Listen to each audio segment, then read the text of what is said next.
ಕಾರ್ಯನಿರತ ಪತ್ರಕರ್ತರ ಸಂಘ ಕುಮಟಾ ಘಟಕದ ವತಿಯಿಂದ ಪತ್ರಿಕಾ ದಿನಾಚರಣೆಯನ್ನು ಅರ್ಥಪೂರ್ಣವಾಗಿ ಆಚರಿಸಲಾಯಿತು. ಶಾಸಕರಾದ ದಿನಕರ ಶೆಟ್ಟಿಯವರು ಕಾರ್ಯಕ್ರಮವನ್ನು ಉದ್ಘಾಟಿಸಿ ಮಾತನಾಡಿದರು. ಕರ್ನಾಟಕ ಕಾರ್ಯನಿರತ ಪತ್ರಕರ್ತರ ಸಂಘ ಕುಮಟಾ ಘಟಕದಿಂದ ಪಟ್ಟಣದ ಕಮಲಾಬಾಳಿಗ ಶಿಕ್ಷಣ ಮಹಾವಿದ್ಯಾಲಯದಲ್ಲಿ ಹಮ್ಮಿಕೊಂಡ ಪತ್ರಿಕಾ ದಿನಾಚರಣೆ ಅರ್ಥಪೂರ್ಣವಾಗಿ ನಡೆಯಿತು. ಇಬ್ಬರು ದಕ್ಷ ಪೊಲೀಸ್ ಅಧಿಕಾರಿಗಳಿಗೆ ಸನ್ಮಾನ ಮತ್ತು ಪ್ರಬಂಧ ಸ್ಪರ್ಧೆಯಲ್ಲಿ ವಿಜೇತರಾದ ಬಿಇಡಿ ವಿದ್ಯಾರ್ಥಿಗಳಿಗೆ ಬಹುಮಾನ ವಿತರಿಸುವ ಮೂಲಕ ಎಲ್ಲರ ಪ್ರಶಂಸೆಗೂ ಕಾರ್ಯಕ್ರಮ ಪಾತ್ರವಾಯಿತು. ಕುಮಟಾದ ಕಮಲಾಬಾಳಿಗ ಶಿಕ್ಷಣ ಮಹಾವಿದ್ಯಾಲಯದ ಸಹಕಾರದಲ್ಲಿ ಕರ್ನಾಟಕ ಕಾರ್ಯನಿರತ ಪತ್ರಕರ್ತರ ಸಂಘ ಕುಮಟಾ ಘಟಕ ಹಮ್ಮಿಕೊಂಡ ಪತ್ರಿಕಾ ದಿನಾಚರಣೆ ಕಾರ್ಯಕ್ರಮವನ್ನು ಶಾಸಕ ದಿನಕರ ಶೆಟ್ಟಿ ಉದ್ಘಾಟಿಸಿದರು. ಬಳಿಕ ಮಾತನಾಡಿದ ಶಾಸಕರು, ಪತ್ರಕರ್ತರು ವಸ್ತುನಿಷ್ಠ ವರದಿಗಳನ್ನು ಮಾಡುವ ಮೂಲಕ ಸಮಾಜದಲ್ಲಿನ ಸಮಸ್ಯೆಗಳಿಗೆ ಪರಿಹಾರ ಕೊಡಿಸುವ ಕಾರ್ಯ ಮಾಡುತ್ತಿರುವುದು ಪ್ರಶಂಸನೀಯ. ಜನಪ್ರತಿನಿಧಿಗಳು ಮಾಡಿದ ಒಳ್ಳೆಯ ಕೆಲಸವನ್ನು ಕೂಡ ಸಮಾಜಕ್ಕೆ ತಿಳಿಸುವ ಕಾರ್ಯ ಮಾಡಬೇಕು. ಇಬ್ಬರು ದಕ್ಷ ಪೊಲೀಸ್ ಅಧಿಕಾರಿಗಳನ್ನು ಸನ್ಮಾನಿಸಿರುವುದು ಖುಷಿ ತಂದಿದೆ. ಮುಂದಿನ ದಿನಗಳಲ್ಲಿ ಇತರೆ ಕ್ಷೇತ್ರದಲ್ಲಿ ಸಾಧನೆ ಮಾಡಿದವರನ್ನು ಕೂಡ ಗುರುತಿಸಿ ಸನ್ಮಾನಿಸುವ ಕಾರ್ಯ ಮಾಡುವಂತೆ ಸಲಹೆ ನೀಡಿದರು. ಬಂಧುಗಳೇ ಮತ್ತು ಕಾಲೇಜಿನ ವಿದ್ಯಾರ್ಥಿಗಳೇ, ಮೊಟ್ಟಮೊದಲನೇದಾಗಿ ಪೊಲೀಸ್ ಇಲಾಖೆಯ ಮುಖ್ಯಸ್ಥರನ್ನ ಈ ಒಂದು ಕಾರ್ಯಕ್ರಮಕ್ಕೆ ನೀವು ಕರೆದಿದ್ದು ನನಗೆ ಬಹಳ ಖುಷಿ ಇದೆ. ಯಾಕೆಂತ ಹೇಳಿದ್ರೆ ನಾವು SP ಅಂತ ಹೇಳ್ತೇವಲ್ಲ, ಪೊಲೀಸ್ ವರಿಷ್ಠಾಧಿಕಾರಿ MN ದೀಪನ್ MN ಅವರು ಅತ್ಯುತ್ತಮವಾದಂಥ ಒಬ್ಬ ಪೊಲೀಸ್ ವರಿಷ್ಠಾಧಿಕಾರಿ ಇವತ್ತಿನ ದಿನಗಳಲ್ಲಿ ನಮ್ಮ ಜಿಲ್ಲೆಗೆ ಸಿಕ್ಕಿದ್ದು ನಮ್ಮ ಅದೃಷ್ಟ ಅನ್ನುವಂಥ ಮಾತನ್ನು ಯಾಕೆಂದರೆ ಸಾಮಾನ್ಯವಾಗಿ ಪೊಲೀಸ್ ಅಂದರೆ ಅವರ ಗತ್ತು ಬಹಳ ಜೋರಾಗಿರ್ತದೆ. ಆದರೆ ನಮ್ಮ SP ಅವರದ್ದು ಆ ರೀತಿ ಗತ್ತಿಲ್ಲ. ಎಲ್ಲರ ಹತ್ರ ಹೊಂದಾಣಿಕೆಯನ್ನು ಮಾಡ್ಕೊಂಡು ಹೋಗುವಂಥದ್ದು ಅವರ ಗುಣ. ಹೀಗಾಗಿ ಅವರಿಗೆ ನೀವು ಈ ಒಂದು ಕಾರ್ಯಕ್ರಮಕ್ಕೆ ಕರೆದಿದ್ದು ಭಾಳ ಒಳ್ಳೆಯ ಕಾರ್ಯಕ್ರಮ ಅನ್ನುವಂಥದ್ದನ್ನು, ಅದರ ಜೊತೆಗೆ 2 CPIರನ್ನು ನೀವು ಸನ್ಮಾನವನ್ನು ಮಾಡಿದ್ದೀರಿ. ನನಗೆ ನನ್ನ ಮಗಳು ಅಮೇರಿಕಾದಲ್ಲಿದ್ದಾಳೆ. ಈಗ ಒಂದು ಫೋನ್ ಮಾಡಿದ್ರು ನನಗೆ, ವಿಡಿಯೋ ಕಾಲ್ ಮಾಡ್ತಾಳೆ, ಬೆಳಿಗ್ಗೆ ಅಥವಾ ಸಾಯಂಕಾಲ ಕಾಲ್ ಮಾಡ್ತಾಳೆ. ನಾನು ಕಾಲ್ ಈಗ ರಿಸೀವ್ ಮಾಡಿದೆ, ಬೆಳಿಗ್ಗೆಯಿಂದ ಸ್ವಲ್ಪ ಗಡ್ಬಿಡಿಯಲ್ಲಿದ್ದೆ, ರಿಸೀವ್ ಮಾಡ್ಲಿಕ್ಕೆ ಆಗಲಿಲ್ಲ. ಬಂದ ತಕ್ಷಣ ನನ್ನ ಕಾಲ್ ರಿಸೀವ್ ಮಾಡಿದೆ. ಮತ್ತು ನಾನು ನನ್ನ ಮೊಮ್ಮನಿಗೆ ಹೇಳಿದೆ, ನೋಡೋದೆ ಯಾರಿದ್ದಾರೆ ಪಕ್ಕದಲ್ಲಿ ಅಂತ ಕೇಳಿದೆ. ಪೊಲೀಸರು ಅಜ್ಜ ನಾನು ಬಂದ್ ಮಾಡ್ತೇನೆ ಅಂತ ಹೇಳ್ಬಿಟ್ಟೆ. ನೀವು ನೋಡಿದ್ದೆ ಸರ್, ಮಕ್ಕಳಿಗೆಲ್ಲ ಭಯ ಯಾವ ರೀತಿ ಇದೆ ಅನ್ನೋದು. ಪೊಲೀಸರು ಅಂದರೆ ಭಯ ಇದೆ ಇವತ್ತು. ಆದರೆ ಇವತ್ತಿನ ದಿನದಲ್ಲಿ ನಮ್ಮ ದೀಪನ್ರವರು ಬಂದ ನಂತರ ಆ ಭಯ ಇಲ್ಲ. ಎಲ್ಲರ ಜೊತೆ ಹೊಂದಾಣಿಕೆಯನ್ನು ಮಾಡ್ಕೊಂಡು ಹೋಗುವಂಥ ಒಂದು ಒಳ್ಳೆಯ ಗುಣವನ್ನು ಹೊಂದಿದಂಥವರು ವರಿಷ್ಠಾಧಿಕಾರಿ SP ಅವರು ಮತ್ತು ನಮ್ಮ ಶ್ರೀಧರ್ ಅವರು ಕುಮಟಾದಲ್ಲೂ ಸಹ ಕೆಲಸ ಮಾಡಿದ್ರು. ಸಂಪತ್ತು PSI ಕೆಲಸ ಮಾಡಿದ್ರು. ಸಂಪತ್ತು ಸ್ವಲ್ಪ ಚಾಣಾಕ್ಷ ಪೊಲೀಸರು, ನೇರವಾಗಿ ಹೇಳ್ತಾರೆ, ಭಾಳ ಚಾಣಾಕ್ಷ ಮನುಷ್ಯ.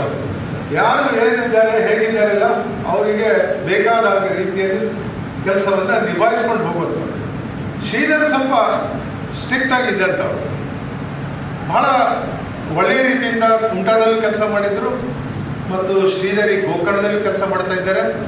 ನಾನು ನಮ್ಮ ಪಕ್ಷ ಅಧಿಕಾರದಲ್ಲಿ ಇಲ್ಲದೇ ಇದ್ದವಾಗ ಕುಮಟಾದಲ್ಲಿ ಸಂಪತ್ ಅವರು ಸಬ್ ಇನ್ಸ್ಪೆಕ್ಟರ್ ಆಗಿ ಕೆಲಸ ಮಾಡಿದರು. ನಾನು ಹೇಳಿದೆಲ್ಲ ಕೆಲಸ ಮಾಡಿದ್ದಾರೆ ಅವರು, ಕೆಲಸನೂ ಮಾಡಿದ್ದಾರೆ ಅವರು. ಅಂದರೆ ಎಷ್ಟು ಬುದ್ಧಿವಂತರಿದ್ದಾರೆ ಅನ್ನುವಂಥದ್ದು ಇದು ಒಂದು ಉದಾಹರಣೆ ಅನ್ನುವಂಥದ್ದನ್ನು ನಿಮಗೆ ಹೇಳಲಿಕ್ಕೆ ಬಯಸ್ತಾ ಇದ್ದೇನೆ. ಇವತ್ತು ಪತ್ರಕರ್ತರ ದಿನಾಚರಣೆ. ಇವತ್ತು ಪತ್ರಕರ್ತರ ದಿನಾಚರಣೆ ಪ್ರತಿ ವರ್ಷವೂ ನೀವು ಆಚರಣೆಯನ್ನು ಮಾಡ್ತೀರಿ, ಬಿಡಬಾರದು ಅನ್ನುವಂಥದ್ದು.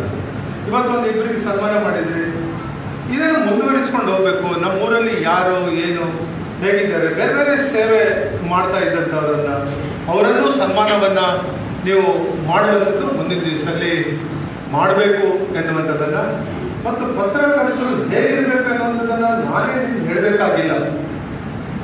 ನೀವು ಭಾಳ ಹುಷಾರಿದ್ದೀರಿ, ಭಾಳ ಚುರುಕಾಗಿದ್ದೀರಿ.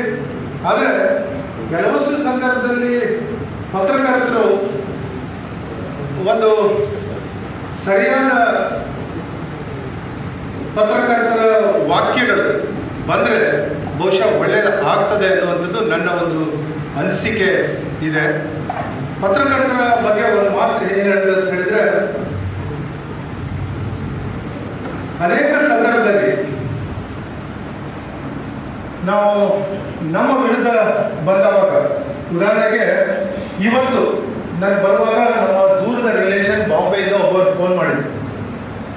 ಅವರ ಬ್ರದರ್ಗೆ ಮುನ್ಸಿಪಾಲ್ಟಿಯಲ್ಲಿ ತೆಗೆದಿದ್ದಾರೆ, ಹಣ ಕಳ್ತನ ಆಗಿದೆ, ಈ ವಿಷಯದ ಮೇಲೆ ಪತ್ರಿಕೆಯಲ್ಲಿ ಬಂದಿದೆ ಅಂತ ನನಗೆ ಫೋನ್ ಮಾಡಿದ್ರು.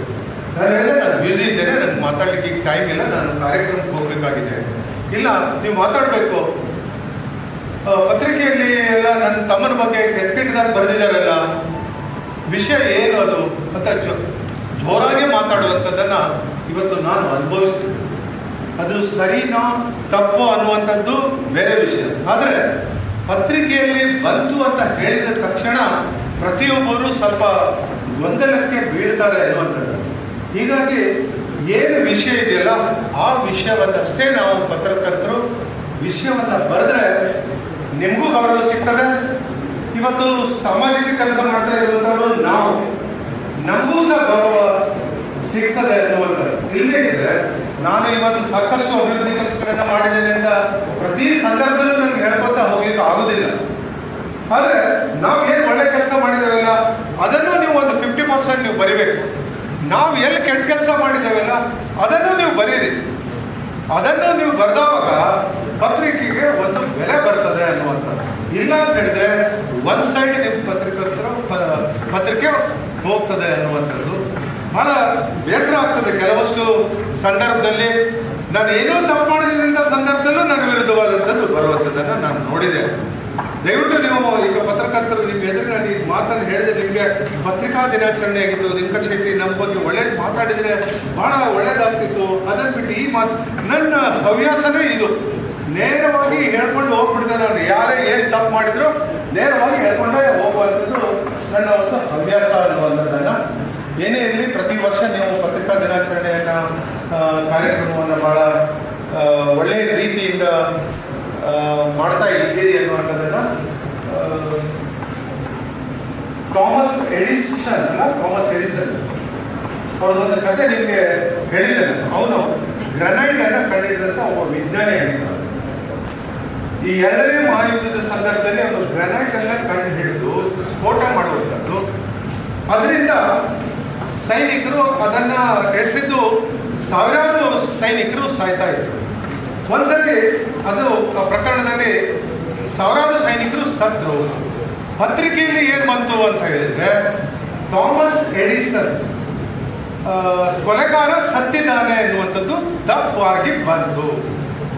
ಅವನಿಗೆ ಬಹಳ ವಿಚಿತ್ರ ಆಯಿತು. ಅವನು ತಾನು ಸತ್ತಿಲ್ಲ, ಆದರೆ ತನ್ನ ಬಗ್ಗೆ ತನಗೆ ಕೊಲೆಗಾರರಾಗಿ ಬರೆದ್ರಲ್ಲ ಅನ್ನುವಂಥ ಒಂದು ನೋವು ಅವನ ಮನಸ್ಸಿನಲ್ಲಿ ಬಂತು, ಬೇಜಾರಾಯಿತು. ತಕ್ಷಣ ಅವನೇನು ಮಾಡ್ದ ಅಂತ ಹೇಳಿದ್ರೆ, ಭಾಳಷ್ಟು ಹಣ ಸಂಪಾದನೆಯನ್ನು ಮಾಡಿದ ವ್ಯಕ್ತಿ ಅವನು ಅದರ ನಂತರ ತನ್ನ ಹೆಸರಿನಲ್ಲೇ ಒಂದು ಪಾರಿತೋಷಿಕ ಪ್ರಶಸ್ತಿಯನ್ನು ಇಡೀ ಜಗತ್ತಿನಾದ್ಯಂತ ಇಟ್ಟು ನಡೆಸ್ತಾ ಬಂದಿದ್ದಾನೆ ಅನ್ನುವಂಥದ್ದನ್ನು ನಾನು ಒಂದು ಕಡೆ ಓದಿದ್ದು ನೆನಪಿದೆ. ನೋಡಿ, ಒಂದು ತಪ್ಪಾಗಿ ಅವನು ಸ್ಫೋಟಕ ವಸ್ತುವನ್ನು ಕಂಡುಹಿಡಿದಂಥ ಒಬ್ಬ ವಿಜ್ಞಾನಿಯಾಗಿದ್ದ ಬಿಟ್ಟರೆ ಸಾಯಿಸಲಿಕ್ಕೆ ಮಾಡಿದಂಥದ್ದಲ್ಲ. ಆದರೆ ಆ ದೇಶ ಸೈನಿಕರು ಅದನ್ನು ಬಳಸಿ ಸ್ಫೋಟ ಮಾಡಿ ಆ ಸೈನಿಕರನ್ನು ಸಾವು ಮಾಡ್ತಾ ಇದ್ರು. ಆದರೆ ಇವನೇ ಸತ್ತ ಅನ್ನುವಂಥದ್ದನ್ನು ಪತ್ರಿಕೆಯಲ್ಲಿ ಬಂದ ನಂತರ ಅವನಿಗೆ ಬಹಳ ಬೇಸರ ಆಗಿ ಅವನು ಮಾರನೇ ದಿವಸನೇ ಅದನ್ನು ಎಲ್ಲರ ತಮ್ಮ ಸ್ನೇಹಿತರನ್ನು ಕರೆದು ಒಂದು ಪಾರಿತೋಷಿಕವನ್ನೇ ಇಟ್ಟು ಇವತ್ತು ಜಗತ್ತಿನಾದ್ಯಂತ ನಡೆಸ್ತಾ ಇರುವಂಥದ್ದನ್ನು ನಾನು ತಿಳ್ಕೊಂಡಿದ್ದೇನೆ. ತಪ್ಪು ಆದರೆ ಏನಾಗ್ತದೆ ಅನ್ನುವಂಥದ್ದನ್ನು, ಹೀಗಾಗಿ ಒಳ್ಳೆ ಕೆಲಸ ಮಾಡಿದವರಿಗೆ ಒಳ್ಳೆಯದಾಗಿದೆ ಅನ್ನುವಂಥದ್ದನ್ನು ಹೇಳೋದ್ರ ಜೊತೆಗೆ ಕೆಟ್ಟದ್ದು ಮಾಡಿದರೆ ಕೆಟ್ಟದಾಗಿದೆ ಅನ್ನುವಂಥದ್ದನ್ನು ದಯವಿಟ್ಟು ಬರೀಬೇಕು ಅನ್ನುವಂಥದ್ದು.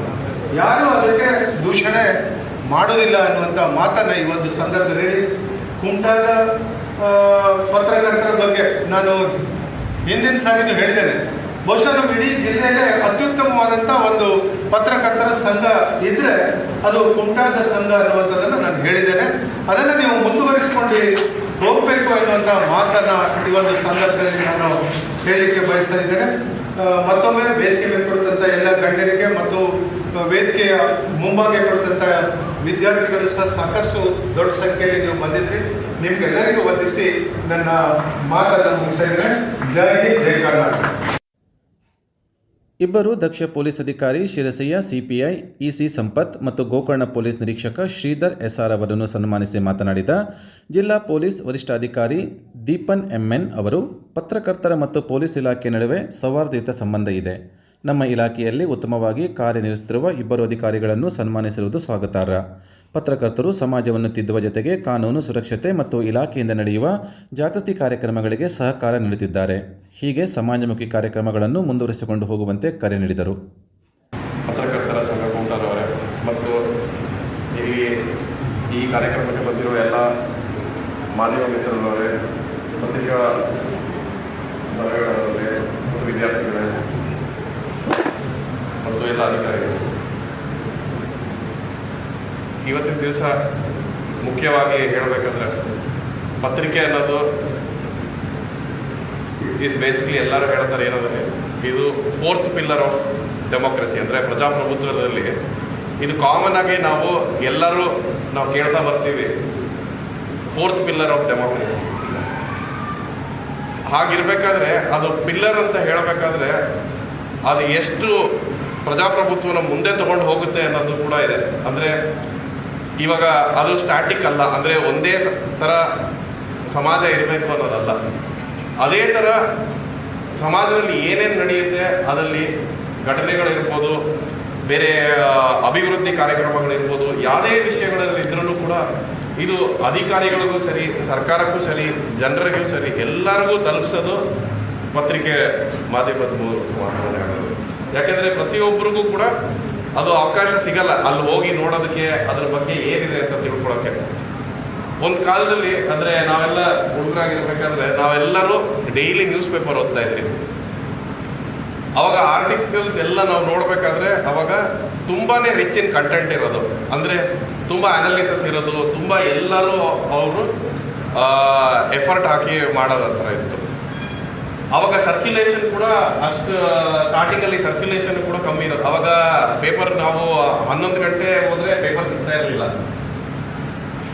ಲೇಟ್ ಆಯಿತು ಅಂದರೆ ನಾವು UPSCಗೆ ಓದಬೇಕಾದ್ರೆ ಹಿಂದೂ ಪೇಪರ್ ನಮ್ಗೆ ಸಿಗಬೇಕು ಅಂದರೆ ನಾವು ಜಾಸ್ತಿ ಹಿಂದೂ ನ್ಯೂಸ್ ಪೇಪರ್ ಓದ್ತಾ ಇದ್ರಿ ಅವಾಗ ಒಂದು ಕಾಲದಲ್ಲಿ. ಅವಾಗ UPSC ಬರೀಬೇಕಾದ್ರೆ ನಮ್ಗೆ 9 ಗಂಟೆ ಆಯಿತು ಅಂದರೆ ಪೇಪರ್ ಸಿಗೋದಿಲ್ಲ, ಕಷ್ಟ ಆಗೋದು, ಹುಡ್ಕೊಂಡು ಹೋಗ್ಬೇಕು ಬೇರೆ ಕಡೆ ಎಲ್ಲಾದರೂ ಇನ್ ಕೇಸ್ ಮಿಸ್ ಆಯಿತು ಅಂದರೆ. ಅದಾದಮೇಲೆ ಸ್ಲೋ ಆಗಿ ಇಂಡಸ್ಟ್ರಿ ಕೂಡ ಹಾಗೆ ಕಮರ್ಷಿಯಲೈಸ್ ಆಯಿತು. ಸೊ ಅವಾಗ ಹೆಚ್ಚಿಗೆ ಸರ್ಕ್ಯುಲೇಷನ್ ಕೂಡ ಬಿಲ್ಡ್ ಆಯಿತು. ಹಾಗೆ ಎಂಟೈರ್ ಪ್ರೆಸ್ ಇಂಡಸ್ಟ್ರಿ ಕೂಡ ಬದಲಾವಣೆ ಆಗ್ತಾ ಬಂತು ಸರ್ಕ್ಯುಲೇಷನ್ ಚೇಂಜ್ ಆಯಿತು. ನಾನು ಯಾಕೆ evolution of the press and media ಹೇಳ್ತಾ ಇದ್ದೀನಿ ಅಂದರೆ ಅದರಲ್ಲಿ ಕುಮಟಾ ಕೂಡ ಸರಿ, ಸಿರ್ಸಿ ಇರ್ಬೋದು, ಈ ಎಂಟೈರ್ ಉತ್ತರ ಕನ್ನಡ ಕೂಡ ಆ ಪ್ರೋಗ್ರೆಸ್ ಫೇಸಲ್ಲಿ ಅದು ಭಾಗ ಆಗಿರುತ್ತೆ. ಆ ಎವಲ್ಯೂಷನ್ ಆಗ್ತಾ ಇರಬೇಕಾದ್ರೆ ಏನಾಯಿತು, ಕೊನೆಗೆ ಮೀಡಿಯಾ ಚಾನಲ್ಸ್ ಶುರು ಆಯಿತು, TV ಎಲ್ಲ ಬಂದು ಅದ್ರ ಜೊತೆಗೆ ನ್ಯೂಸ್ ಚಾನಲ್ಸ್ ಎಕ್ಸ್ಕ್ಲೂಸಿವ್ಲಿ ಕೂಡ ಸ್ಟಾರ್ಟ್ ಆಯಿತು. ಸೊ ಅವಾಗ 24 ಅವರ್ಸ್ ನ್ಯೂಸ್ ಬರೀ 1 ಅವರ್ ಇರೋದು, ಆಮೇಲೆ 24 ಅವರ್ಸ್ ಆಯಿತು. ಅದಾದಮೇಲೆ ಇನ್ನೂ ಜಾಸ್ತಿ ಕಂಟೆಂಟ್ ಶುರು ಆಯಿತು. ಆ ಕಂಟೆಂಟ್ ಶುರುವಾಗಿ ಆಮೇಲೆ ನ್ಯೂಸ್ ಚಾನಲ್ಸ್ ಎಲ್ಲ ನೆಕ್ಸ್ಟ್ ಚೇಂಜ್ ಆಗಿ ಆಕಾಶವಾಣಿ ಇತ್ತು, ಅದಾದಮೇಲೆ ನ್ಯೂಸ್ ಮೀಡಿಯಾ ಬಂತು. ಇದಾದಮೇಲೆ ಇವಾಗ ಸೋಷಿಯಲ್ ಮೀಡಿಯಾ ಕೂಡ ಬಂದಿದೆ.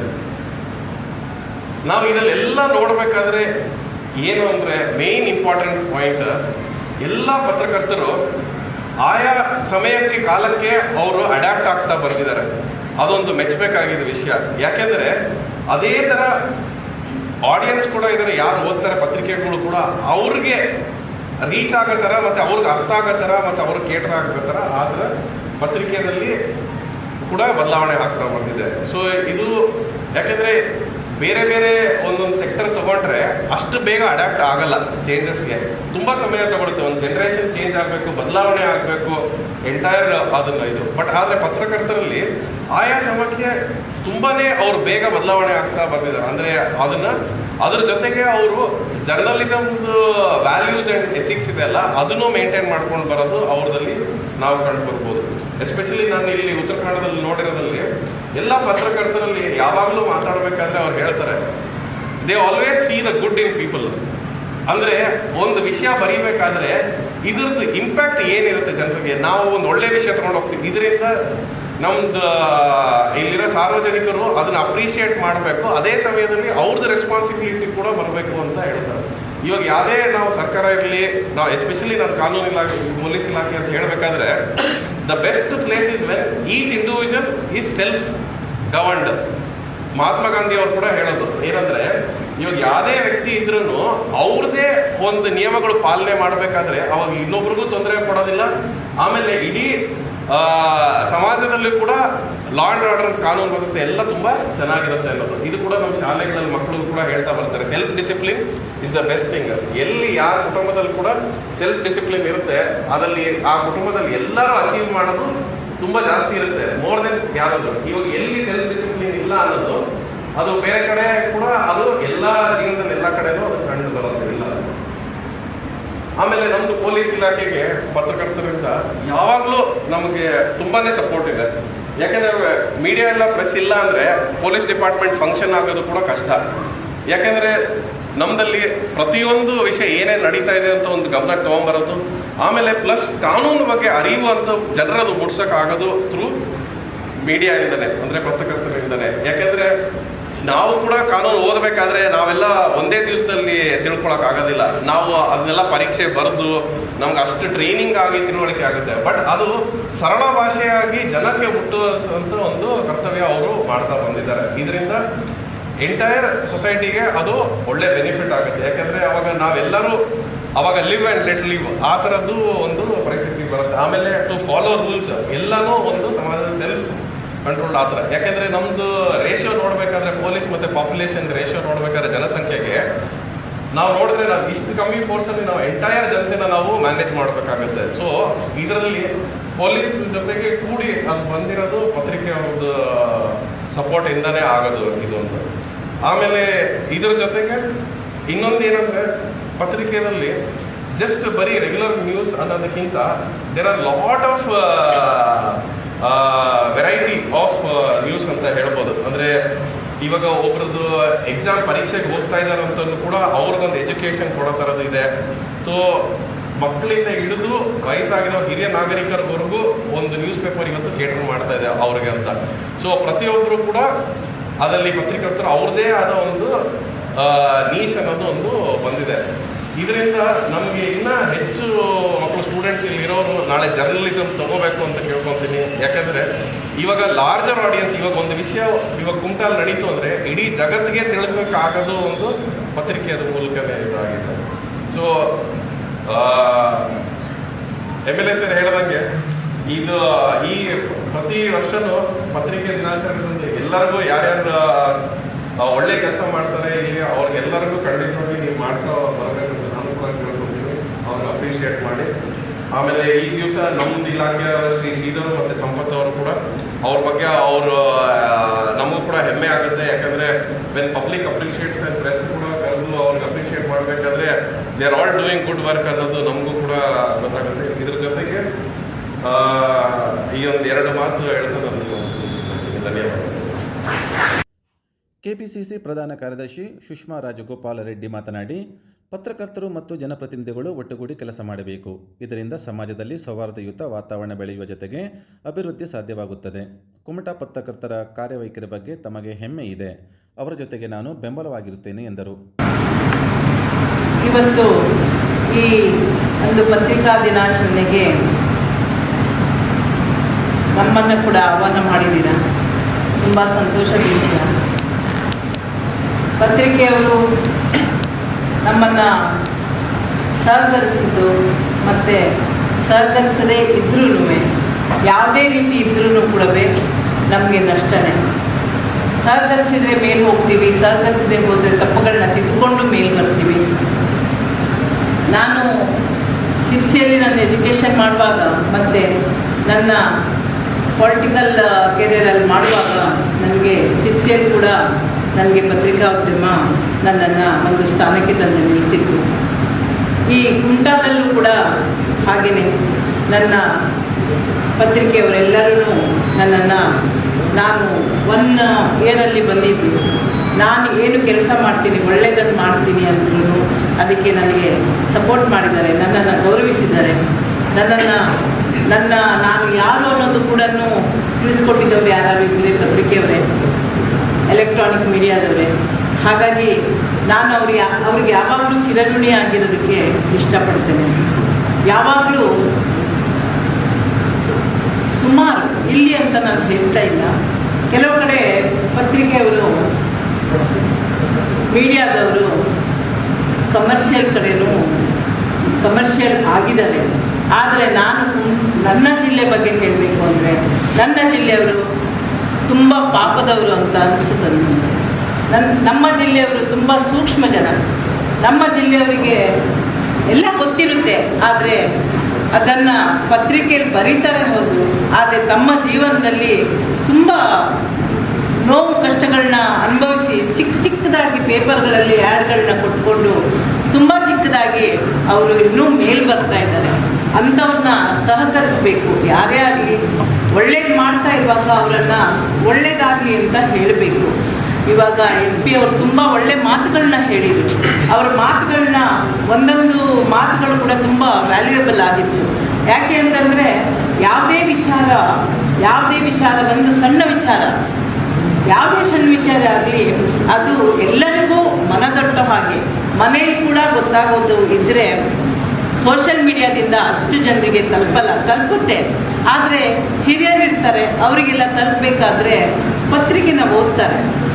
ಆ ಪತ್ರಿಕೆ ಮುಖಾಂತರನೇ ಎಲ್ಲ ವಿಷಯಗಳು ಅವರಿಗೆ ತಿಳಿಯುತ್ತೆ. ಹಾಗಾಗಿ ನಿಮ್ಮ ಪತ್ರಿಕೆಗಳು ತುಂಬ ಒಳ್ಳೆ ರೀತಿಯಲ್ಲಿ ನಡೆಸ್ಕೊಂಡು ಬರಬೇಕು. ಅದಕ್ಕೆ ನಿಮ್ಮ ಪತ್ರಿಕೆಗಳಿಗೆ ಯಾವುದೇ ರೀತಿಯ ಸಹಾಯ ಅಂದರೆ ನಮ್ಮಿಂದ ಆಗುವಂಥ ಸಹಾಯಗಳು, ನೀವು ಏನಾದರೂ ಭವನ ಕಟ್ಟಬೇಕು, ಇಲ್ಲ ನಿಮ್ಮ ಮನಸ್ಸಿನಲ್ಲಿ ಕೆಲವು ವಿಷಯಗಳಿದೆ, ಅದಕ್ಕೆ ಏನಕ್ಕಾದರೂ ಇದ್ದರೂ ಸರ್ಕಾರದಿಂದ, ಇವಾಗ ನಾನು ಕಾಂಗ್ರೆಸ್ನಲ್ಲಿ ಇರೋದ್ರಿಂದ ನಾನು ಕೂಡ ನಿಮ್ಮ ಜೊತೆಗೆ, ನಮ್ಮ ಸರ್ಕಾರ ಇರೋದ್ರಿಂದ ನಾನು ಕೂಡ ನಿಮ್ಮ ಜೊತೆಗೆ ಬಂದು ಆ ಕೆಲಸಗಳನ್ನ ಮಾಡಲಿಕ್ಕೆ ನಿಮ್ಮ ಜೊತೆಗೆ ಯಾವಾಗಲೂ ಇರೋದಕ್ಕೆ ನಾನು ಇಷ್ಟಪಡ್ತೀನಿ. ನೀವೆಲ್ಲ ಒಳ್ಳೆ ರೀತಿಯಾಗಿ ಪತ್ರಿಕೆಗಳನ್ನ ನಡೆಸಿ ಅಂತ ಹೇಳಿ ನಿಮ್ಮ ಜೊತೆಗೆ ನಾನು ಯಾವತ್ತೂ ಇರ್ತೇನೆ. ಮತ್ತು ಇದೊಂದು ಅವಕಾಶ ನನಗೆ ನಿಮ್ಮ ಜೊತೆಗೆಲ್ಲ ಮಿಂಗಲ್ ಆಗೋದಕ್ಕೆ, ನಿಮ್ಮ ಮಾತುಗಳನ್ನ ಕೇಳೋದಕ್ಕೆ, ನೀವು ಹೇಗೆ ನಡೆಸ್ತೀರಾ ಅಂತ, ಎಷ್ಟು ಶಿಸ್ತುಬದ್ಧವಾಗಿ ಎಷ್ಟು ನೀಟಾಗಿ ನಡೆಸಿದ್ರಿ. ಸ್ಟೂಡೆಂಟ್ಗಳು ಅಷ್ಟೇ ಎಷ್ಟು ಚಂದವಾಗಿ ಕೂತ್ಕೊಂಡಿದ್ದಾರೆ. ಇದಕ್ಕೆಲ್ಲ ಕಾರಣಕರ್ತರು ಯಾರು? ನಮ್ಮ ಪ್ರಾಂಶುಪಾಲರಿರ್ಬೋದು, ನೀವುಗಳಿರ್ಬೋದು. ನಿಮ್ಮ ಶಿಸ್ತಿಂದನೇ ನಮ್ಮ ಶಿಸ್ತೇನಿದೆ ಅದು ನೆಕ್ಸ್ಟ್ ಪೀಳಿಗೆಗಳಿಗೂ ಬರುತ್ತೆ. ನಾವೇನು ಮಾಡ್ತೀವಿ ಅದು ಕೂಡ ನಮ್ಮನ್ನು ಫಾಲೋ ಮಾಡ್ತಾರೆ. ಇದನ್ನೆಲ್ಲ ತಿಳ್ಕೊಳ್ಬೇಕು ಅಂತ ಹೇಳಿ, ಮಕ್ಕಳೇ ನೀವೆಲ್ಲ ಚೆನ್ನಾಗಿ ಓದಿ ಒಳ್ಳೆಯ ಅಧಿಕಾರಿಗಳಾಗಿ, ನಿಮಗೆಲ್ಲ ಭವಿಷ್ಯದಲ್ಲಿ ಒಳ್ಳೆಯ ಅಧಿಕಾರ ಸಿಗಲಿ, ನೀವೆಲ್ಲ ಒಳ್ಳೆ ರೀತಿಯಲ್ಲಿ ಬೆಳೀರಿ ಅಂತ ಹೇಳಿ, ಪತ್ರಕರ್ತರು ಕೂಡ ಆಗಿ, ಡಾಕ್ಟ್ರಾಗಿ, ಇಂಜಿನಿಯರ್ ಆಗಿ ಎಲ್ಲದರಲ್ಲೂ ಜನರಿಗೆ ಸಹಾಯ ಮಾಡುವಂಥ ಶಕ್ತಿ ನಿಮಗೆ ದೇವರು ಕೊಡಲಿ. ಪ್ರತಿಯೊಬ್ಬರೂ ಕೂಡ ತಾನು ಇಷ್ಟು ತಿಂದರೆ ಇನ್ನೊಬ್ರಿಗೆ ಒಂದು ಇಷ್ಟಾದರೂ ಕೊಡಬೇಕಂತೆ. ನಾನು 10 ರೂಪಾಯಿ ಸಂಪಾದನೆ ಮಾಡಿದ್ರೆ ಅದರಲ್ಲಿ 1 ರೂಪಾಯಿ ಆದರೂ ದಾನ ಮಾಡಬೇಕಂತೆ. ಆ ಕೆಲಸನ ಮಾಡಿ ನಾನು ಮಾಡ್ತೇನೆ. ಹಾಗಾಗಿ ನಾನು ಧೈರ್ಯವಾಗಿ ಈ ಸ್ಟೇಜ್ ಮೇಲೆ ಹೇಳೋಕ್ಕೆ ಇಷ್ಟಪಡ್ತೇನೆ. ನಾನು ಏನು ಮಾಡ್ತೀನೋ ಅದು ಮನಸ್ಪೂರ್ವಕವಾಗಿ ನಾನು ಮಾಡ್ತೇನೆ. ಕುಮಟಾ ಕ್ಷೇತ್ರದಲ್ಲಾಗಿರ್ಬೋದು, ಎಲ್ಲೇ ಆಗಿರ್ಬೋದು, ನನ್ನ ಜೀವನ ಶೈಲಿನೇ ಅದು. ನಾನು ಯಾವಾಗಲೂ ಜನರ ಸಹಾಯಕ್ಕೆ ಎಲ್ಲಿದ್ರೂ ನಾನು ನಿಂತ್ಕೊಳ್ತೇನೆ. ಹಾಗೆ ನೀವು ಇವತ್ತು ಪತ್ರಿಕಾ ದಿನಾಚರಣೆಯ ಟೈಮಲ್ಲಿ 2 ಪೊಲೀಸ್ ಅಧಿಕಾರಿಗಳನ್ನ ನೀವು ಸನ್ಮಾನಿಸಿದ್ದೀರಾ. ಅದು ತುಂಬ ಒಳ್ಳೆಯ ಬೆಳವಣಿಗೆ. ಅವರು ಮಾಡ್ತಾ ಇರೋ ಕೆಲಸಗಳು, ಕೆಲವರು ಅವರನ್ನು ಬೈತಾ ಇರ್ತಾರೆ. ಯಾಕಂದರೆ ಸ್ಟ್ರಿಕ್ಟ್ ಆಗಿದ್ಮೇಲೆ ಬೈತಾರೆ. ಲೂಸಾಗಿ ಆರಾಮಾಗಿದ್ದರೆ ಅವರನ್ನು ಬೈಯಲ್ಲ. ಅವರು ಶಿಸ್ತುಬದ್ಧವಾಗಿದ್ದರೆ ನಿಮಗೆ ಜನರಿಗೆ ಏನಾಗುತ್ತೆ ಅಂದರೆ ಕಷ್ಟ ಆಗುತ್ತೆ, ತಮ್ಮ ಕೆಲವು ವಿಷಯಗಳನ್ನ ನಡೆಸ್ಲಿಕ್ಕೆ ಆಗೋದಿಲ್ಲ ಅಂತ ಹೇಳಿ. ಅವರು ಸ್ಟ್ರಿಕ್ಟ್ ಆಗಿದ್ದರೆ, ಒಳ್ಳೆ ಕೆಲಸಗಳನ್ನ ಮಾಡ್ತಾ ಇದ್ದರೆ ಬೈತಾರೆ. ಇಲ್ಲ ಅಂದರೆ ಎಲ್ಲರಿಗೂ ಅವರು ಒಳ್ಳೆಯವ್ರ ಥರ ಕಾಣಿಸ್ತಾರೆ. ಹಾಗಿಲ್ದಿರ ಅವರಿಬ್ಬರನ್ನು ನಾನು ದೂರದಿಂದ, ಅವ್ರ ಪರಿಚಯ ನನಗಿದೆ, ಆದರೆ ಅವರಿಗೆ ನನ್ನ ಪರಿಚಯ ಇಲ್ಲದೆ ಇರ್ಬೋದು. ಆದರೆ ನಾನು ಹೇಳೋದಿಷ್ಟೇ, ಅವರಿಬ್ಬರು ಒಳ್ಳೆ ಕೆಲಸಗಳನ್ನ ಮಾಡಿದ್ದಾರೆ. ಸಿರ್ಸಿಯಲ್ಲಿ ಕೂಡ ಅವರು ಒಳ್ಳೆ ಕೆಲಸಗಳನ್ನ ಮಾಡ್ತಾ ಇದ್ದಾರೆ, ಇವರು ಕೂಡ ಒಳ್ಳೆ ಕೆಲಸಗಳನ್ನ ಮಾಡ್ತಾ ಇದ್ದಾರೆ. ಅವರಿಗೆ ಕಂಗ್ರ್ಯಾಚುಲೇಷನ್ಸ್ ಹೇಳ್ತಾ ನನಗೆ ಅವಕಾಶ ಕೊಟ್ಟಿದ್ದೀರಾ. ಆ ಅವಕಾಶಕ್ಕೆ ಧನ್ಯವಾದಗಳನ್ನ ಹೇಳಿ ನನ್ನ 2 ಮಾತುಗಳನ್ನ ಮುಗಿಸ್ತೀನಿ. ಜೈ ಹಿಂದ್, ಜೈ ಕರ್ನಾಟಕ. ಸನ್ಮಾನ ಸ್ವೀಕರಿಸಿ ಮಾತನಾಡಿದ Gokarna police inspector Shridhar S R ಅವರು, ಸಮಾಜದಲ್ಲಿ ಪತ್ರಕರ್ತರಿಗೆ ಗುರುತರ ಜವಾಬ್ದಾರಿ ಇದೆ. ದಶಕಗಳ ಹಿಂದೂ ಸುದ್ದಿಗಳು ಪ್ರಮಾದ ಎದುರಾಗುವ ಸಂದರ್ಭಗಳಿತ್ತು. ಈಗಿನ ಆತುರದ ಮಾಧ್ಯಮಗಳ ಶೈಲಿಯಲ್ಲಿ ಬಹಳ ಎಚ್ಚರಿಕೆಯಿಂದ ಸುದ್ದಿ ಮಾಡುವ ಮೂಲಕ ತಮ್ಮ ಹೊಣೆಗಾರಿಕೆಯನ್ನು ನಿಭಾಯಿಸಬೇಕು. ನನ್ನನ್ನು ಗುರುತಿಸಿ ಸನ್ಮಾನಿಸಿದ್ದಕ್ಕೆ ಧನ್ಯವಾದ ಸಲ್ಲಿಸಿದರು. ಗುರುತಿಸಿಕೊಂಡಿರುವಂತಹ ಈ ಪತ್ರಿಕಾ ರಂಗದಲ್ಲಿ ಅತ್ಯಂತ ಸಾಮಾಜಿಕ ಜವಾಬ್ದಾರಿಯೊಂದಿಗೆ ಕಾರ್ಯನಿರ್ವಹಿಸುತ್ತಿರುವಂತಹ ಎಲ್ಲ ಪತ್ರಕರ್ತ ಮಿತ್ರರಿಗೆ ಅಭಿನಂದನೆಗಳನ್ನು ಸಲ್ಲಿಸ್ತಾ ಪತ್ರಿಕಾ ದಿನಾಚರಣೆಯ ಹಾರ್ದಿಕ ಶುಭಾಶಯಗಳನ್ನು ಮೊಟ್ಟ ಮೊದಲಿಗೆ ಸಲ್ಲಿಸಲಿಕ್ಕೆ ಇಷ್ಟಪಡ್ತೀನಿ. ಈ ಪತ್ರಿಕಾ ರಂಗ ಎಷ್ಟು ಮಹತ್ವದ್ದು ಈ ಸಮಾಜದಲ್ಲಿ ಅಂತಂದರೆ, ಪತ್ರಿಕಾ ರಂಗ ಸಮಾಜದ ಒಂದು ಪಂಚೇಂದ್ರಿಯ ರೀತಿಯಲ್ಲಿ ಕೆಲಸ ಮಾಡ್ತದೆ. ನಮ್ಮ ದೇಹದಲ್ಲಿ ಹೇಗೆ ಕಣ್ಣು, ಕಿವಿ, ಮೂಗು, ನಾಲಿಗೆ, ಚರ್ಮ ಪಂಚೇಂದ್ರಿಯಗಳಾಗಿ ಕೆಲಸ ಮಾಡ್ತದೋ ಹಾಗೆ ಸಮಾಜದ ಪಂಚೇಂದ್ರಿಯ ಆಗಿ ಪತ್ರಕರ್ತರು ಕೆಲಸ ಮಾಡ್ತಾರೆ. ಸಮಾಜದಲ್ಲಿ ಏನು ಆಗುಹೋಗುಗಳು ನಡೀತದೆ ಅಂತ ಅದರ ಮೇಲೆ ನಿಗಾ ಇಡ್ತಾರೆ, ಪಂಚೇಂದ್ರಿಯಗಳ ರೀತಿಯಲ್ಲಿ ನಿಗಾ ಇಡ್ತಾರೆ. ಏನು ವಿಶೇಷತೆ ಇದ್ದರೆ ಅದರ ಮೇಲೆ ಬೆಳಕು ಚೆಲ್ಲಿ ಸುದ್ದಿ ಮಾಡ್ತಾರೆ. ಯಾವುದೇ ಸಮಾಜದ ಕುಟುಂಬ ತಪ್ಪುಗಳಿದ್ರೆ ಅದರ ಮೇಲೆ ಬೆಳಕು ಚೆಲ್ಲಿ ಅದನ್ನು ತಿದ್ದುವಂತಹ ಕೆಲಸ ಮಾಡುವಂಥದ್ದು. ಎಲ್ಲಿ ಸಮಸ್ಯೆಗಳಿದೆ ಅದನ್ನು ಎಲ್ಲ ಅಂಗಗಳಿಗೆ, ನಮ್ಮ ಪ್ರಜಾಪ್ರಭುತ್ವದ 3 ಅಂಗಗಳ ಗಮನಕ್ಕೆ ತಂದು ಅದನ್ನು ಪರಿಹರಿಸುವಲ್ಲಿ ಕೆಲಸ ಮಾಡ್ತಾರೆ. ಈ ಪೊಲೀಸ್ ಮತ್ತು ಪತ್ರಿಕಾ ರಂಗದ ಪತ್ರಕರ್ತರ ಅವಿನಾಭಾವ ಸಂಬಂಧ ಇದೆ ಅದರ ನಡುವೆ.